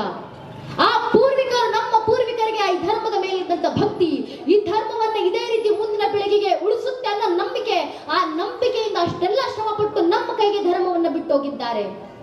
ಆ ಪೂರ್ವಿಕರ ಶ್ರಮಕ್ಕೆ ಪ್ರತಿಫಲವನ್ನ ನಾವು ಸಂಸ್ಕೃತಿ ಉಳಿವಿಗೋಸ್ಕರ ಸ್ವತಃ ಶ್ರೀಕೃಷ್ಣ ಪರಮಾತ್ಮ, ಕೃಷ್ಣ ಪರಮಾತ್ಮನಿಗೆ 106 ವರ್ಷಗಳಾಗಿದ್ದು ಇನ್ನು 4 ತಿಂಗಳುಗಳಲ್ಲಿ ಶ್ರೀಕೃಷ್ಣ ಪರಮಾತ್ಮ ದೇಹತ್ಯಾಗವನ್ನ ಮಾಡಬೇಕು. ಆಗ ಉದ್ಧವರನ್ನ ಕರೆದು ಕೃಷ್ಣ ಹೇಳಿದ ಒಂದೇ ಒಂದು ಮಾತು, ನನ್ನ ಹತ್ರ ಧರ್ಮ ಜ್ಞಾನ ಇದೆಯಪ್ಪ, ಅದನ್ನ ನನಗೆ ಉದ್ಧವ ಗೀತೆಯ ಮೂಲಕ ನಾನು ನಿನಗೆ ಅದನ್ನ ದಾರಿ ಕೊಡ್ತೀನಿ. ನಾನು ಜೀವವನ್ನ ಈ ದೇಹವನ್ನ ತ್ಯಾಗ ಮಾಡೋಕೆ ಮುಂಚೆ ನನ್ನಲ್ಲಿರುವಂತಹ ಧರ್ಮ ಜ್ಞಾನ ನಿನಗೆ ಕೊಡ್ತೀನಿ. ಆ ಧರ್ಮ ಜ್ಞಾನವನ್ನು ತಗೊಂಡು ಬದರಿ ಆಶ್ರಮಗಳಿಗೆ ಹೋಗು, ಅಲ್ಲಿರುವಂತ ಸಂತರಿಗೆ ಈ ಧರ್ಮ ಜ್ಞಾನವನ್ನ ಹಬ್ಬು, ಅಲ್ಲಿನ ಗಂಗೆ ಹರಿದು ಬರುವಂತೆ ಸಮಸ್ತ ಹಿಂದೂ ಸಮಾಜಕ್ಕೆ ಈ ಧರ್ಮ ಜ್ಞಾನ ಹರಿದು ಬರಲಿ, ಧರ್ಮ ಜಾಗೃತಿ ಆಗಲಿ ಅಂತ ತನ್ನ ದೇಹತ್ಯಾಗದ ಮುಂಚೆ ಕೃಷ್ಣ ಹೇಳುದು ಒಂದೇ ಒಂದು ಮಾತು, ಈ ಧರ್ಮ ಉಳಿಬೇಕಾಗಿದೆ, ಈ ಸಂಸ್ಕೃತಿ ಪರಂಪರೆ ಉಳಿಬೇಕಾಗಿದೆ. ಆದ್ರಿಂದ ಇಂಥ ಹಿರಿಯ ಇತಿಹಾಸವನ್ನ, ಹಿರಿಮೆಯನ್ನ, ಗರಿಮೆಯನ್ನ ಹೊಂದಿರುವಂತ ನಮ್ಮ ಸನಾತನ ಧರ್ಮ ರಕ್ಷಣೆ ನಾವೇ ಮುಂದೆ ಬರಬೇಕು, ನಾವು ಧರ್ಮ ರಕ್ಷಣೆಯನ್ನ ಮಾಡಬೇಕು. ಒಂದಂತೂ ಸತ್ಯ ನನ್ನ ನೆಚ್ಚಿನ ಬಂಧುಗಳೇ, ನಾವು ಧರ್ಮ ರಕ್ಷಣೆ ಹಾದಿಗೆ ಬಂದ್ವಿ ಅಂದ್ರೆ ನಮ್ಮ ಬೆನ್ನೆಲುಬಿಗೆ ನಮಗೆ ರಕ್ಷಣೆಯನ್ನು ನೀಡಲಿಕ್ಕೆ ಭಗವಂತನೇ ನಿಂತಿರ್ತಾನೆ. ಶ್ರೀಕೃಷ್ಣ ಪರಮಾತ್ಮ ಭಗವದ್ಗೀತೆ 18ನೇ ಅಧ್ಯಾಯದ ಕೊನೆ ಶ್ಲೋಕದಲ್ಲಿ ಹೇಳಿದ್ದದನ್ನೇ, ಯತ್ರ ಯೋಗೇಶ್ವರ ಕೃಷ್ಣ ಯತ್ರ ಪಾರ್ಥ ಧನುರ್ಧರ ತತ್ರ ಶ್ರೀ ವಿಜಯಭೂತಿ ಧ್ರುವಾನಿ ತಿರ್ಮತಿರ್ಮಮ. ಎಲ್ಲಿ ನಾನು ಯೋಗೇಶ್ವರ ಕೃಷ್ಣನಿರ್ತೀನೋ, ಎಲ್ಲಿ ಧರ್ಮ ಪಾಲಿಸುವಂತ ಸನಾತನಿ ಹಿಂದೂಗಳಿರ್ತೀರೋ, ಅಲ್ಲೆಲ್ಲ ಧರ್ಮಕ್ಕೆ ಜಯ ಆಗುತ್ತೆ. ಇದು ನಿಶ್ಚಿತ ಮಾತು ಅಂತ ಕೃಷ್ಣನೇ ಹೇಳ್ಕೊಟ್ಟಿರುವಂತ ಮಾತು. ಬಹಳ ಜನ ಬಂದ್ರು, ನೋಡಿದಾಗ ಬಹಳ ಹೆಮ್ಮೆ ಆಯ್ತು. ನಮ್ಮ ಧರ್ಮ ರಕ್ಷಣೆ ಆಗ್ಬೇಕಾಗಿರೋದು ಆ ಹೆಣ್ಣು ಮಕ್ಕಳಿಂದಲೇ, ತಾಯಂದ್ರಿಂದಲೇ. ಮನೆ ಮನೆಯ ಛತ್ರಪತಿ ಶಿವಾಜಿ ಮಹಾರಾಜ್ ಹುಟ್ಟು ಬರ್ಬೇಕಂದ್ರೆ ಮನೆಯಲ್ಲಿರುವಂತ ಒಬ್ಬೊಬ್ಬ ತಾಯಿ ಜೀಜಾಬಾಯಿ ಆದಾಗ ಮಾತ್ರ ಅದು ಸಾಧ್ಯ ಆಗೋದು. ಆದ್ರಿಂದ ತಾಯಿಗಳು ಜಾಗೃತರಾಗಬೇಕು. ಅಕಸ್ಮಾತ್ ಆ ಒಬ್ಬ ತಾಯಿ ಜೀಜಾಬಾಯಿ ಅಂದು ಏನಾದ್ರು ದೇಶ ಧರ್ಮ ಕಟ್ಕೊಂಡು ನನಗೇನಾಗಬೇಕಾಗಿದೆ, ನನ್ನ ಮಗ ಜೀವನದಲ್ಲಿ ಸುಖವಾಗಿ ಬದುಕಿದ್ರೆ ಸಾಕು ಅಂತ ಆ ಒಬ್ಬೇ ಒಬ್ಬ ತಾಯಿ ಜೀಜಾಬಾಯಿ ಸ್ವಾರ್ಥದ ಬಗ್ಗೆ ಯೋಚನೆ ಮಾಡಿದ್ರೆ ಇವತ್ತು ನಮ್ಮ ಪರಿಸ್ಥಿತಿ ಏನಾಗಿರ್ಬೇಕಿತ್ತು. ಒಬ್ಬ ತಾಯಿ ಜೀಜಾಬಾಯಿ ಮಗನಿಗೆ ಧಾರ್ಮಿಕತೆಯನ್ನು ತುಂಬಿಸಿರ್ಲಿಲ್ಲ ಅಂದಿದ್ರೆ ಇವತ್ತು ಉತ್ತರದಲ್ಲಿ ಅದಿಲ್ ಶಾಹಿ, ದಕ್ಷಿಣದಲ್ಲಿ ಮೊಘಲ್ ಶಾಹಿ, ಅದ್ರ ಆಚೆ ಈಚೆ ಇಮಾಮ ಶಾಹಿ, ಬರದಿ ಶಾಹಿ, ಕುತುಬ್ ಶಾಹಿ, ಅಯೋಧ್ಯೆಯಲ್ಲಿ ನವಾಬ, ಬಂಗಾಳದಲ್ಲಿ ನವಾಬ, ಗೋವಾದಲ್ಲಿ ಪೋರ್ಚುಗೀಸರು, ತಮಿಳುನಾಡಲ್ಲಿ ಡಚ್ಚರು, ಪಕ್ಕದಲ್ಲಿ ಫ್ರೆಂಚರು ಇದ್ದು ಜಗತ್ತಿನ ಎಲ್ಲ ಮತಪಂಥಗಳು ಸನಾತನ ಧರ್ಮವನ್ನು ನಾಶ ಮಾಡಲಿಕ್ಕೆ ಸಿದ್ಧವಾಗಿ ನಿಂತಿದ್ದಾಗ ಒಬ್ಬ ತಾಯಿ ಜೀಜಾಬಾಯಿ ಶಿವನೇರಿಯ ಕೋಟೆಗಳಲ್ಲಿ ಛತ್ರಪತಿ ಶಿವಾಜಿ ಮಹಾರಾಜರನ್ನ ತಯಾರು ಮಾಡಿ ಆ ತಾಯಿ ಜೀಜಾಬಾಯಿ, ಆ ಮಹಾತಾಯಿ ಜೀಜಾಬಾಯಿ ಶಿವಾಜಿ ಮಹಾರಾಜ್ಗೆ ಕೊಟ್ಟಂತ ಆದರ್ಶ. ಬಾಲ ಶಿವಾಜಿಯನ್ನು ಕೂರಿಸಿಕೊಂಡು ತಾಯಿ ಜೀಜಾಬಾಯಿ ಎಂದಿಗೂ ಮಗನೇ ನೀನು ಮಹಾರಾಜ ಆಗಿ ಸುಖ ಸಂಪತ್ತಿನಲ್ಲಿ ಬದುಕಬೇಕು ಎಂದಿಗೂ ಹೇಳಿಲ್ಲ. ಆ ತಾಯಿ ಮಗನಿಗೆ ಹೇಳಿದ ಒಂದೇ ಒಂದು ಮಾತು, ಮಗು ಶಿವ, ನಿನ್ನ ಜೀವನದ ಕನಸಾಗಬೇಕು ಯಾವುದು? ನಿನ್ನ ದೇಹದ ನರ ನಾಡಿಗಳನ್ನ ಬತ್ತಿಯೊಂದೊಸದು ರಕ್ತದ ದೀಪವನ್ನ ಹಿಂದೂ ಧರ್ಮದ ಧರ್ಮೋದ್ಧಾರ ಕಚ್ಚಿಡೋದೇ ನಿನ್ನ ಜೀವನ ಅಂತಿಮ ಕನಸಾಗಬೇಕು ಅಂತ ತಾಯಿ ಜೀಜಾಬಾಯಿ ಮಗನಿಗೆ ಕನಸಿ ಕಟ್ಟಿಕೊಟ್ರಲ್ಲ, ಅಂತ ಕನಸುಗಳನ್ನ ಮಕ್ಕಳಿಗೆ ಕಟ್ಟಿಕೊಡ್ಬೇಕು. ಅಂತ ವೀರರಂತೆ ನಮ್ಮ ಪ್ರತಿಯೊಬ್ಬ ಯುವಕ ಯುವತಿಯರು ನೆನಪಿರ್ಲಿ ನನ್ನ ನೆಚ್ಚಿನ ಬಂಧುಗಳೇ, ಈ ಸನಾತನ ಧರ್ಮದಲ್ಲಿ ಹುಟ್ಟಿರುವಂತ ನೀವ್ ಯಾರು ಸಾಮಾನ್ಯರಲ್ಲ. ನಮ್ಮೆಲ್ಲರಲ್ಲೂ ಅದೇ ಶ್ರೀಕೃಷ್ಣ ಪರಮಾತ್ಮನ ಅಂಶ ಅಡಗಿದೆ. ನಮ್ಮ ರಕ್ತದ ಪರಿಚಯ ಯಾವುದು? ಅಟಲ್ ಬಿಹಾರಿ ವಾಜಪೇಯಿ ಅವರು ಹೇಳ್ತಾರಲ್ಲ, ಹಿಂದೂ ತನಮನೆ ಹಿಂದೂ ಜೀವನ ರಗರಗ ಹಿಂದೂ ಮೇಲ ಪರಿಚಯ ಅಂತ ರೋಮ ರೋಮಗಳಲ್ಲೂ ಕೂಡ ಹಿಂದುತ್ವದ ಶ್ರೇಷ್ಠ ಕ್ಷತ್ರ ತೇಜಸ್ಸನ್ನ ಹೊಂದಿಕೊಂಡು ಬೆಳೆದಿರುವಂತ ಹಿಂದೂಗಳು ನಾವು. ನಮ್ಮಲ್ಲಿ ಆ ಪೂರ್ವಿಕರ ಕ್ಷಾತ್ರ ತೇಜಸ್ಸಿದೆ. ಎಂಥವರ ಕ್ಷಾತ್ರ ತೇಜಸ್ಸು? ಛತ್ರಪತಿ ಶಿವಾಜಿ ಮಹಾರಾಜ ಕ್ಷಾತ್ರ ತೇಜಸ್ಸು, ಬಾಜಿರಾವ್ ಪೇಶ್ವಾ ಅವರ ಕ್ಷಾತ್ರ ತೇಜಸ್ಸು, ಮಹಾರಾಣಾ ಪ್ರತಾಪರ ಕ್ಷಾತ್ರ ತೇಜಸ್ಸು, ಇಮ್ಮಡಿ ಪುಲಕೇಶಿಯ ಕ್ಷಾತ್ರ ತೇಜಸ್ಸು. ಇಮ್ಮಡಿ ಪುಲಕೇಶಿಯ ಭಾವಚಿತ್ರವನ್ನು ಸುಂದರವಾಗಿ ಹಾಕಿದ್ರು, ಅದರ ಕೆಳಗೆ ಸಾಲುಗಳನ್ನ ಬರ್ತಿದ್ದಾರೆ. ಕಪ್ಪೆ ಅರಮಟ್ಟರು ಬರೆದಂತ ಸಾಲುಗಳು ಹಿಂದೂಗಳ ಬಗ್ಗೆ ಎಷ್ಟು ಸುಂದರವಾಗಿ ಹೇಳ್ತಾರೆ. ಸಾಧುವಿಂಗೆ ಸಾಧು, ಮಾಧುರ್ಯಂಗೆ ಮಾಧುರ್ಯಂ, ಬಾದಿಪ್ಪ ಕಲಿಗೆ ಕಲಿಯುಗ ವಿಪರೀತ ವೇದವನಿತ ಪೆರನಲ್ಲ. ಸಾಧುವಿಗೆ ಸಾಧುವಾಗಿ ವರ್ತಿಸ್ತೀವಿ, ನಮಗೆ ಸಮಸ್ಯೆ ಕೊಡಕ್ ಬಂದ್ರೆ ಕಲಿಯುಗದಲ್ಲೇ ಕಲಿಯನ್ನು ಮೀರುವಂತ ಸಾಮರ್ಥ್ಯ ನಮ್ಮಲ್ಲೂ ಇದೆ ಅಂತ ಆಗಿನ ಕಾಲದಲ್ಲಿ ಕಪ್ಪೆ ಅರಭಟ್ರು ಬರೆದಂತ ಮಾತು ಹಿಂದೂಗಳ ಸಾಮರ್ಥ್ಯ. ಆ ಮಾತನ್ನ ಜೀವಂತ ಸಾಕ್ಷಿಗೊಳಿಸಿದ ಇಮ್ಮಡಿ ಪುಲಕೇಶಿ ಅಂತ ವೀರರು. ಇಡೀ ದೇಶ ಮೊಘಲರ ದಾಳಿಯಿಂದ ತತ್ತರಿಸಿ ಹೋಗ್ತಾ ಇರಬೇಕಾದ್ರೆ ಭಾರತದಲ್ಲಿ ಮತ್ತೊಮ್ಮೆ ಹಿಂದೂ ಪುನರುತ್ಥಾನ ಆಗಬೇಕು ಅಂತ ಸಂಕಲ್ಪ ಮಾಡಿ ಹಿಂದೂ ಸ್ವರಾಜ್ಯ ಸಾಮ್ರಾಜ್ಯದ ಸ್ಥಾಪನೆ ಮಾಡಲಿಕ್ಕೆ ನಮ್ಮ ಕನ್ನಡದ ನೆಲದಿಂದ, ಕನ್ನಡದ ಮಂತ್ರಶಕ್ತಿಯಿಂದ ಹೊರಟಂತ ವಿದ್ಯಾರಣ್ಯರ ವಿಜಯನಗರ ಸಾಮ್ರಾಜ್ಯ, ಆಗ ಬಂದಂತ ಹಕ್ಕರಾಯ ಬುಕ್ಕರಾಯ ಅಂತ ಹಿಂದೂ ಸುರತ್ರಾಣರು ಧರ್ಮ ರಕ್ಷಣೆಗೆ ಪ್ರಯತ್ನವನ್ನು ಪಟ್ಟರು, ಧರ್ಮ ರಕ್ಷಣೆ ಮಾಡಿದ್ರು. ಅವರ ವಂಶಸ್ಥರಾಗಿ ನಾವು, ಅವರ ಮುಂದಿನ ಪೀಳಿಗೆಯಾಗಿ ನಾವು ಕೂತಿದ್ದೀವಿ. ಅವರು ಕಂಡಂತ ಕನಸನ್ನ ನಾವು ಸಾಕಾರಗೊಳಿಸೋಣ. ದೇಶದಲ್ಲಿ ಮನೆ ಮನೆ ಅಯೋಧ್ಯೆ ಆಗುತ್ತೆ, ಇಡೀ ದೇಶ ರಾಮರಾಜ್ಯ ಆಗುತ್ತೆ ಅಂತ ರಾಮರಾಜ್ಯವನ್ನ ದೇಶದಲ್ಲಿ ನಿರ್ಮಾಣ ಮಾಡುವಂತ ಸಂಕಲ್ಪ ನಮ್ಮದಾಗ್ಲಿ. ರಾಮ ಮಂದಿರವನ್ನ ನಿರ್ಮಾಣ ಮಾಡಿದ್ವಿ. ರಾಮ ಮಂದಿರಕ್ಕೆ ಅಷ್ಟೇ ನಿಲ್ಲೋದಲ್ಲ ನನ್ನ ನೆಚ್ಚಿನ ಬಂಧುಗಳೇ, ನಮ್ಮ ಹಿರಿಯರು ಹೇಳ್ತಿದ್ರು, ಅಯೋಧ್ಯ ತೋ ಅಭಿ ಜಾಕಿ ಹೇ, ಮಥುರಾ ಕಾಶಿ ಬಾಕಿ ಹೇ. ಇನ್ನು ಮಥುರಾ ಕೃಷ್ಣ ಜನ್ಮಭೂಮಿಯನ್ನು ವಾಪಸ್ ತಗೊಂತೀವಿ, ಕಾಶಿ ವಿಶ್ವನಾಥರ ಮೂಲ ಮಂದಿರವನ್ನು ಪುನರ್ ಸ್ಥಾಪನೆ ಮಾಡ್ತೀವಿ. ಇದೇ ಹಿಂದೂ ಸಮಾಜದ ಮುಂದಿನ ಮುಂದಿನ ಗುರಿ ಮುಂದಿನ ಸಂಕಲ್ಪ. ಇಷ್ಟು ವರ್ಷ ನಮ್ಮ ಪೂರ್ವಿಕರು ಕರೆಯನ್ನ ಕೊಟ್ಟಿದ್ರು, ರಾಮ್ಲಲಾ ಅಮ್ಮಾಂಗೆ ಮಂದಿರ್ ವಹಿ ಬನಾಂಗೆ. ಈಗ ನಮ್ಮ ಪೀಳಿಗೆ ಕರೆಯನ್ನ ಕೊಡಬೇಕಾಗಿದೆ, ಕೃಷ್ಣ ಲಲಾ ಅಮ್ಮಾಂಗೆ ಮಖನ್ ವಹಿ ಚಢಾಂಗೆ. ಕೃಷ್ಣನ ಮೂಲ ಮಂದಿರ ಸ್ಥಾಪನೆ ಆಗಬೇಕಾಗಿದೆ ಸಂವಿಧಾನದ ಅಡಿಯಲ್ಲಿ. ಒಬ್ಬ ಪತ್ರಕರ್ತರು ವಿಷ್ಣು ಶಂಕರ್ ಜಿ ಜೈನ್ ಎಂಬ ವಕೀಲರ ಹತ್ರ ಪ್ರಶ್ನೆ ಮಾಡ್ತಿದ್ರು. ಈಗ ಪ್ರಸ್ತುತ ಕಾಶಿ ವಿಶ್ವನಾಥರ ಮಂದಿರದ ಪರವಾಗಿ ಕೋರ್ಟ್ನಲ್ಲಿ ವಾದವನ್ನ ಮಾಡ್ತಾ ಇರುವಂತ ವಿಷ್ಣು ಶಂಕರ್ ಜಿ ಜೈನ್ ಅವರ ಹತ್ರ ಪತ್ರಕರ್ತರು ಪ್ರಶ್ನೆ ಮಾಡಿದ್ರು, ಏನ್ ನೀವು ಹಿಂದೂಗಳು ರಾಮ ಮಂದಿರ ತಗೊಂತೀವಿ ಅಂತ ಹೇಳ್ತೀರಾ, ರಾಮ ಮಂದಿರ ಕಟ್ಕೊಂಡ್ರಿ, ಈ ಕೃಷ್ಣ ಮಂದಿರ ಬೇಕು ಅಂತ ಹೇಳ್ತೀರಾ, ಕಾಶಿ ವಿಶ್ವನಾಥರ ಮೂಲ ಮಂದಿರ ಪುನರ್ಸ್ಥಾಪನೆ ಮಾಡ್ತೀನಿ ಅಂತ ಹೇಳ್ತೀರಾ. ಹಾಗೆ ನೋಡಿದ್ರೆ ಮೊಘಲರು ಈ ದೇಶದಲ್ಲಿ ನಾಶ ಮಾಡಿರುವಂತ 36,000 ಮಂದಿರಗಳಿದ್ದಾವೆ. ಈ ದೇಶದಲ್ಲಿ ಮೊಘಲರು 36,000 ಮಂದಿರಗಳನ್ನು ನಾಶ ಮಾಡಿದ್ರು. ಹಂಗಂತ 36,000 ಮಂದಿರಗಳನ್ನು ಹಿಂದೂಗಳು ವಾಪಸ್ ತಗೊಂತೀರಾ? ತಾಜ್ ಮಹಲ್ ಕೂಡ ಅದು ತಾಜ್ ಮಹಲ್ ಅಲ್ಲ, ಅಲ್ಲಿ ಮೊದಲೊಂದು ಶಿವನ ದೇವಸ್ಥಾನ ಇತ್ತು, ಅದು ತೇಜೋ ಮಹಲ್. ಅದನ್ನ ಶಹಜಹಾನ್ ನಾಶ ಮಾಡಿ ಅಲ್ಲಿ ತಾಜ್ ಮಹಲ್ ಅಂತ ಹಿಂದೂಗಳು ಹೇಳ್ತೀರಾ? ಹಾಗಿದ್ರೆ ತಾಜ್ ಮಹಲ್ ಅನ್ನು ವಾಪಸ್ ತಗೊಂತೀರಾ ನೀವು ಅಂತ ವಿಷ್ಣು ಶಂಕರ್ ಜಿ ಜೈನ್ ಅವರ ಹತ್ರ ಪ್ರಶ್ನೆ ಮಾಡಿದ್ರು. ವಿಷ್ಣು ಶಂಕರ್ ಜಿ ಜೈನ್ ಅವರು ವಕೀಲರು ಉತ್ತರ ಕೊಟ್ಟರು ಪತ್ರಕರ್ತರಿಗೆ. ನಾನು ಹೇಳ್ತಾ ಇರೋದಲ್ಲ, ವಕೀಲರಾದಂತ ವಿಷ್ಣು ಶಂಕರ್ ಜಿ ಜೈನ್ ಅವರು ಉತ್ತರ ಕೊಡ್ತಾರೆ. ನೀವು ತಾಜ್ ಮಹಲ್ನ ಬಗ್ಗೆ ಈಗ ಮಾತಾಡ್ತಾ ಇದ್ದೀರಪ್ಪ, ನಾನು 2015ರಿಂದ ತಾಜ್ ಮಹಲ್ನ ಕೇಸನ್ನ ಕೋರ್ಟ್ ನಲ್ಲಿ ನಡೆಸ್ತಾ ಇದ್ದೀನಿ. ಇನ್ನು ಕೆಲವು ವರ್ಷ ತಾಜ್ ಮಹಲ್ ಅನ್ನು ವಾಪಸ್ ತಗೊಂಡು ಅಲ್ಲಿ ಮತ್ತೆ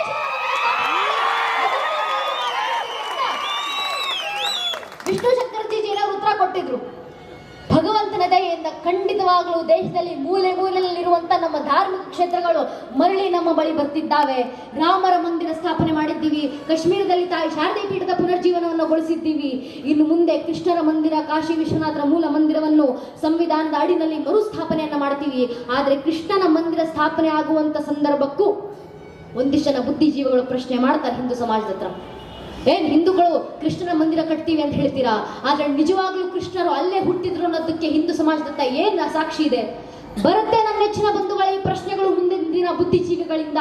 ಇಂಥ ಪ್ರಶ್ನೆ ಬಂದಾಗಲೂ ನಮ್ಮ ಧರ್ಮದ ಹಿಂದೂ ಯುವಕ ಯುವತಿಯರು ಆಗಲೂ ಎದೆ ತಟ್ಕೊಂಡು ಹೇಳ್ಕೊಳ್ಬೇಕು, ಕೇವಲ ರಾಮರಲ್ಲಪ್ಪ, ಕೃಷ್ಣರ ವಂಶ ವೃಕ್ಷಕ್ಕೂ ಕೂಡ ನಾನು ಸಾಕ್ಷಿಯನ್ನು ಕೊಡಬಲ್ಲೆ.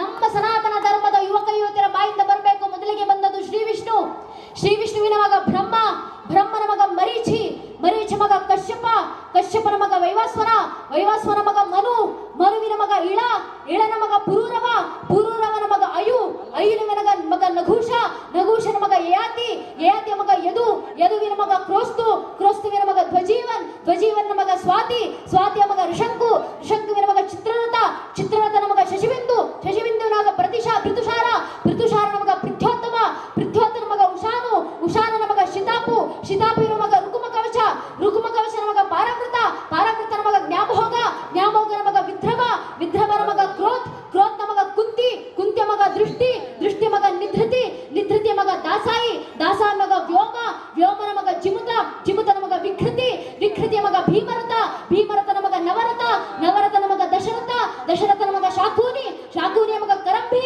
ಕರಂಭಿಯ ಮಗ ಪಾರವೃತ, ಪಾರವೃತನ ಮಗ ದೇವರಥ, ದೇವರಥನ ಮಗ ದೇವಕ್ಷೇತ್ರ, ದೇವಕ್ಷೇತ್ರನ ಮಗ ಮಧು, ಮಧುವಿನ ಮಗ ಕುಮಾರವಂಶ, ಕುಮಾರವಂಶನ ಮಗ ಅನು, ಅನುವಿನ ಮಗ ಪಾರವೃತ್, ಪಾರವೃತನ ಮಗ ಅಂಶು, ಅಂಶುವಿನ ಮಗ ಸತ್ವತ್, ಸತ್ವತ್ನ ಮಗ ಅಂತಕ, ಅಂತಕನ ಮಗ ಬಜವನ್, ಬಜವನ್ನ ಮಗ ವಿಧ್ವರಥ, ವಿಧ್ವರಥನ ಮಗ ಶೂರ, ಶೂರನ ಮಗ ಶಾಮಿನ್, ಶಾಮಿನ್ನ ಮಗ ಪ್ರತಿಕ್ಷಾತ್ರ, ಪ್ರತಿಕ್ಷಾತ್ರನ ಮಗ ಸ್ವಯಂಭೋಜ, ಸ್ವಯಂಭೋಜನ ಮಗ ಋತಿಕ್, ಋತಿಕ್ನ ಮಗ ದೇವಗರ್ವ, ದೇವಗರ್ವನ ಮಗ ಶೂರಸೇನ, ಶೂರಸೇನನ ಮಗ ವಾಸುದೇವ, ವಾಸುದೇವನ ಮಗನೇ ಚಂದ್ರವಂಶ ಚಕ್ರವರ್ತಿ, ದೇವಕೀನಂದನ ಶ್ರೀಕೃಷ್ಣ ಪರಮಾತ್ಮ. ಹೇಳುವ ಮಟ್ಟಕ್ಕೆ ಕೃಷ್ಣರ ಭಕ್ತಿಯು, ಕೃಷ್ಣರ ಆದರ್ಶವು ನಮ್ಮ ಮನೆ ಒಬ್ಬೊಬ್ಬ ಯುವಕ ಯುವತಿಯಲ್ಲಿ ಬರಬೇಕಾಗಿದೆ ನನ್ನ ನೆಚ್ಚಿನ ಬಂಧುಗಳೇ. ಇಷ್ಟರ ಮಟ್ಟಿಗಿನ ಕೃಷ್ಣ ಭಕ್ತಿ, ಇಷ್ಟರ ಮಟ್ಟಿಗಿನ ರಾಮ ಭಕ್ತಿ, ಆ ಗಣಪನ ಮೇಲಿರುವಂತ ಭಕ್ತಿ ನಂಬಿಕೆಗಳು, ಈ ಧರ್ಮ ಜಾಗೃತಿ ನಮ್ಮಲ್ಲಿ ಬಂದ್ರೆ ಸಾಕು, ಧರ್ಮ ರಕ್ಷಣೆ ಆಗುತ್ತೆ. ಇಷ್ಟೇ ನನ್ನ ನೆಚ್ಚಿನ ಬಂಧುಗಳೇ. ಈ ಸಂದರ್ಭದಲ್ಲಿ ನಾವು ಹೋರಾಟ ಮಾಡಬೇಕು ಅಂದ್ರೆ ಇರೋದೊಂದೇ ಒಂದು ಹೋರಾಟ, ಮನೆ ಮನೆಯಲ್ಲಿ ಜಾಗೃತಿ. ಆ ಜಾಗೃತಿ ಮನೆ ಮನೆನ ತರೋಣ, ಧರ್ಮ ರಕ್ಷಣೆ ಆಗುತ್ತೆ. ಇಷ್ಟನ್ನ ಇಡೀ ಹಿಂದೂ ಸಮಾಜ ಒಗ್ಗೂಡುವ ಮೂಲಕ ನಮ್ಮ ಕೈಲಾಗುವಂತ ಕೆಲಸವನ್ನ, ಸೇವೆಯನ್ನ ಧರ್ಮಕ್ಕೆ ಸಲ್ಲಿಸೋಣ. ನಾವು ಏನು ಮಾಡ್ತೀವೋ ಇರುವಂತ ಕಾರ್ಯಕರ್ತರ ರಕ್ಷಣೆಗೆ ಧರ್ಮದಲ್ಲಿರುವಂತ ನಾವು ಹಿಂದೂ ಬಾಂಧವರು ಅವರಿಗೆ ಬೆನ್ನೆಲುಬಾಗಿ ಅವರ ರಕ್ಷಣೆಗೆ, ಅವರಿಗೆ ಬೆಂಬಲವನ್ನು ಸೂಚಿಸಲಿಕ್ಕೆ ನಾವು ನಿಲ್ಲೋಣ.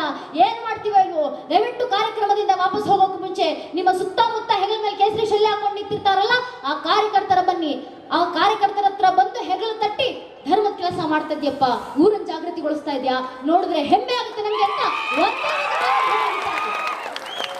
ಅಷ್ಟೇ ಬೇಕಾಗಿರೋದು ಹಿಂದೂ ಕಾರ್ಯಕರ್ತರಿಗೆ. ಇನ್ನೇನು ಕೇಳೋದಿಲ್ಲ. ಇಷ್ಟು ವರ್ಷಗಳ ಕಾಲ ಇಡೀ ಯೌವನವನ್ನ ಧರ್ಮಕ್ಕೋಸ್ಕರ ಮುಡಿಪಾಗಿಟ್ಟಿರುವಂತ ಆ ಕಾರ್ಯಕರ್ತರ ಪರವಾಗಿ ನಾವು ನಿಲ್ಲೋಣ. ಅವ್ರಿಗೆ ಸಮಸ್ಯೆಗಳು ಬಂದಾಗ ಅವರ ಪರವಾಗಿ ನಾವು ನಿಂತು ಅವ್ರಿಗೆ ಬೆಂಬಲವನ್ನು ಸೂಚಿಸೋಣ. ಮನೆ ಮನೆಯಲ್ಲಿ ಜಾಗೃತಿ ತರೋಣ. ನಾವು ಅನ್ಕೊಂತಾ ಇದ್ವಿ ಇಷ್ಟು ವರ್ಷ, ಕೊನೆಗೊಂದು ಮಾತು ನನ್ನ ನೆಚ್ಚಿನ ಬಂಧುಗಳೇ, ಇಷ್ಟು ವರ್ಷ ನಾವು ಅನ್ಕೊಂತಾ ಇದ್ವಿ ಅರೆ ಹಿಂದೂ ಸಮಾಜದ ಜನಸಂಖ್ಯೆ ಕ್ಷೀಣಿಸ್ತಾ ಇದೆ, ಅನ್ಯಮತೀಯರ ಮತಬಂಧಗಳ ಜನಸಂಖ್ಯೆ ಜಾಸ್ತಿ ಆಗ್ತಾ ಇದೆ. ನೆನಪಿರ್ಲಿ ನನ್ನ ನೆಚ್ಚಿನ ಬಂಧುಗಳೇ, ಧರ್ಮ ರಕ್ಷಣೆ ಆಗಬೇಕಂದ್ರೆ ಮನೆಯಲ್ಲಿ 20 ಜನ ಮಕ್ಕಳು ಬೇಕಾಗಿಲ್ಲ. ಒಂದೇ ಒಂದು ಹಿಂದೂ ಮಗು ಮನೆಯಲ್ಲಿ ಇದೆಯಲ್ಲ, ಆ ಒಂದೊಂದು ಹಿಂದೂ ಮಗು ಜಾಗೃತಿಗೊಳಿಸೋಣ. ನಮ್ಮ ಶಾಸ್ತ್ರಗಳಲ್ಲಿ ನಮ್ಮ ಪೂರ್ವಿಕರು ಬರೆದಂತ ಮಾತು, ವರಂಬೇಕಂ ಗುಡಿ ಪುತ್ರ ನಜಮೂರ್ಖಶತ ಇರಪ್ಪಿ, ಮೂರ್ಖರಾದಂತ 100 ಜನ ಮಕ್ಕಳು ಧರ್ಮಕ್ಕೆ ಬೇಕಾಗಿಲ್ಲ. ಗುಣ ಇರುವಂತ ಒಂದೇ ಒಂದು ಮಗು ಸಾಕು ಧರ್ಮ ರಕ್ಷಣೆಗೆ. ಆ ಒಂದು ಮಗುವಿಂದ ಧರ್ಮ ರಕ್ಷಣೆ ಆಗುತ್ತೆ.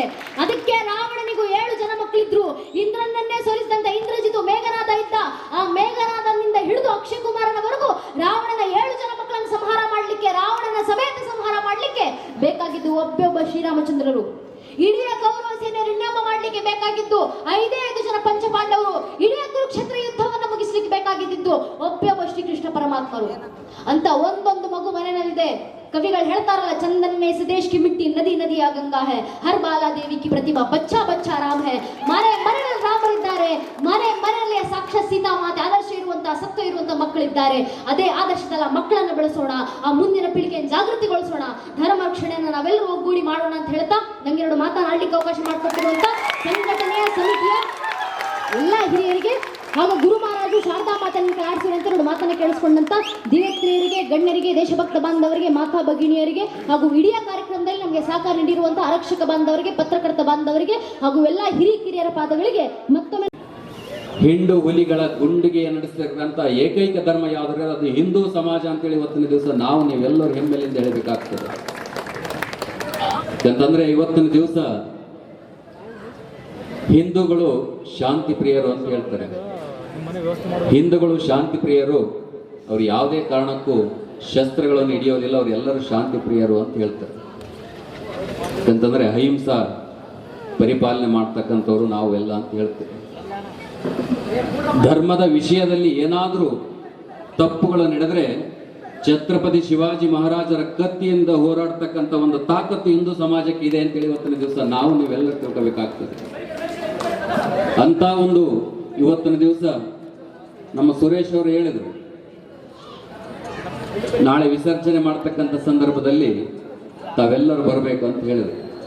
ಹೇಳೋದ ಅವಶ್ಯಕತೆ ಇಲ್ಲ. ಯಾಕಪ್ಪ ಅಂತಂದ್ರೆ ಪ್ರತಿಯೊಬ್ಬ ಹಿಂದೂ ಆಗಿ ಹುಟ್ಟಿದವನಿಗೆ ಪ್ರತಿಯೊಂದು ಸಹಿತ ರೋಮದಲ್ಲಿ ಸಹಿತ ಮಹಾಗಣಪತಿಯ ರಕ್ತ ಇರ್ತದೆ. ಅದು ಅವತ್ತಿನ ದಿವಸ ಇಡೀ ಸಿಂಧನೂರು ತಾಲೂಕು ನೋಡ್ತಕ್ಕಂಥ ನೆಚ್ಚಿನ ಒಂದು ಗಣಪತಿ ಉತ್ಸವ ಯಾವ್ದಾದ್ರೆ ಅದು ಹಿಂದೂ ಮಹಾಗಣಪತಿ ಉತ್ಸವ ಅಂತ ಇವತ್ತಿನ ದಿವಸ ನೀವೆಲ್ಲ ಕೊಡಬೇಕಾಗ್ತದೆ.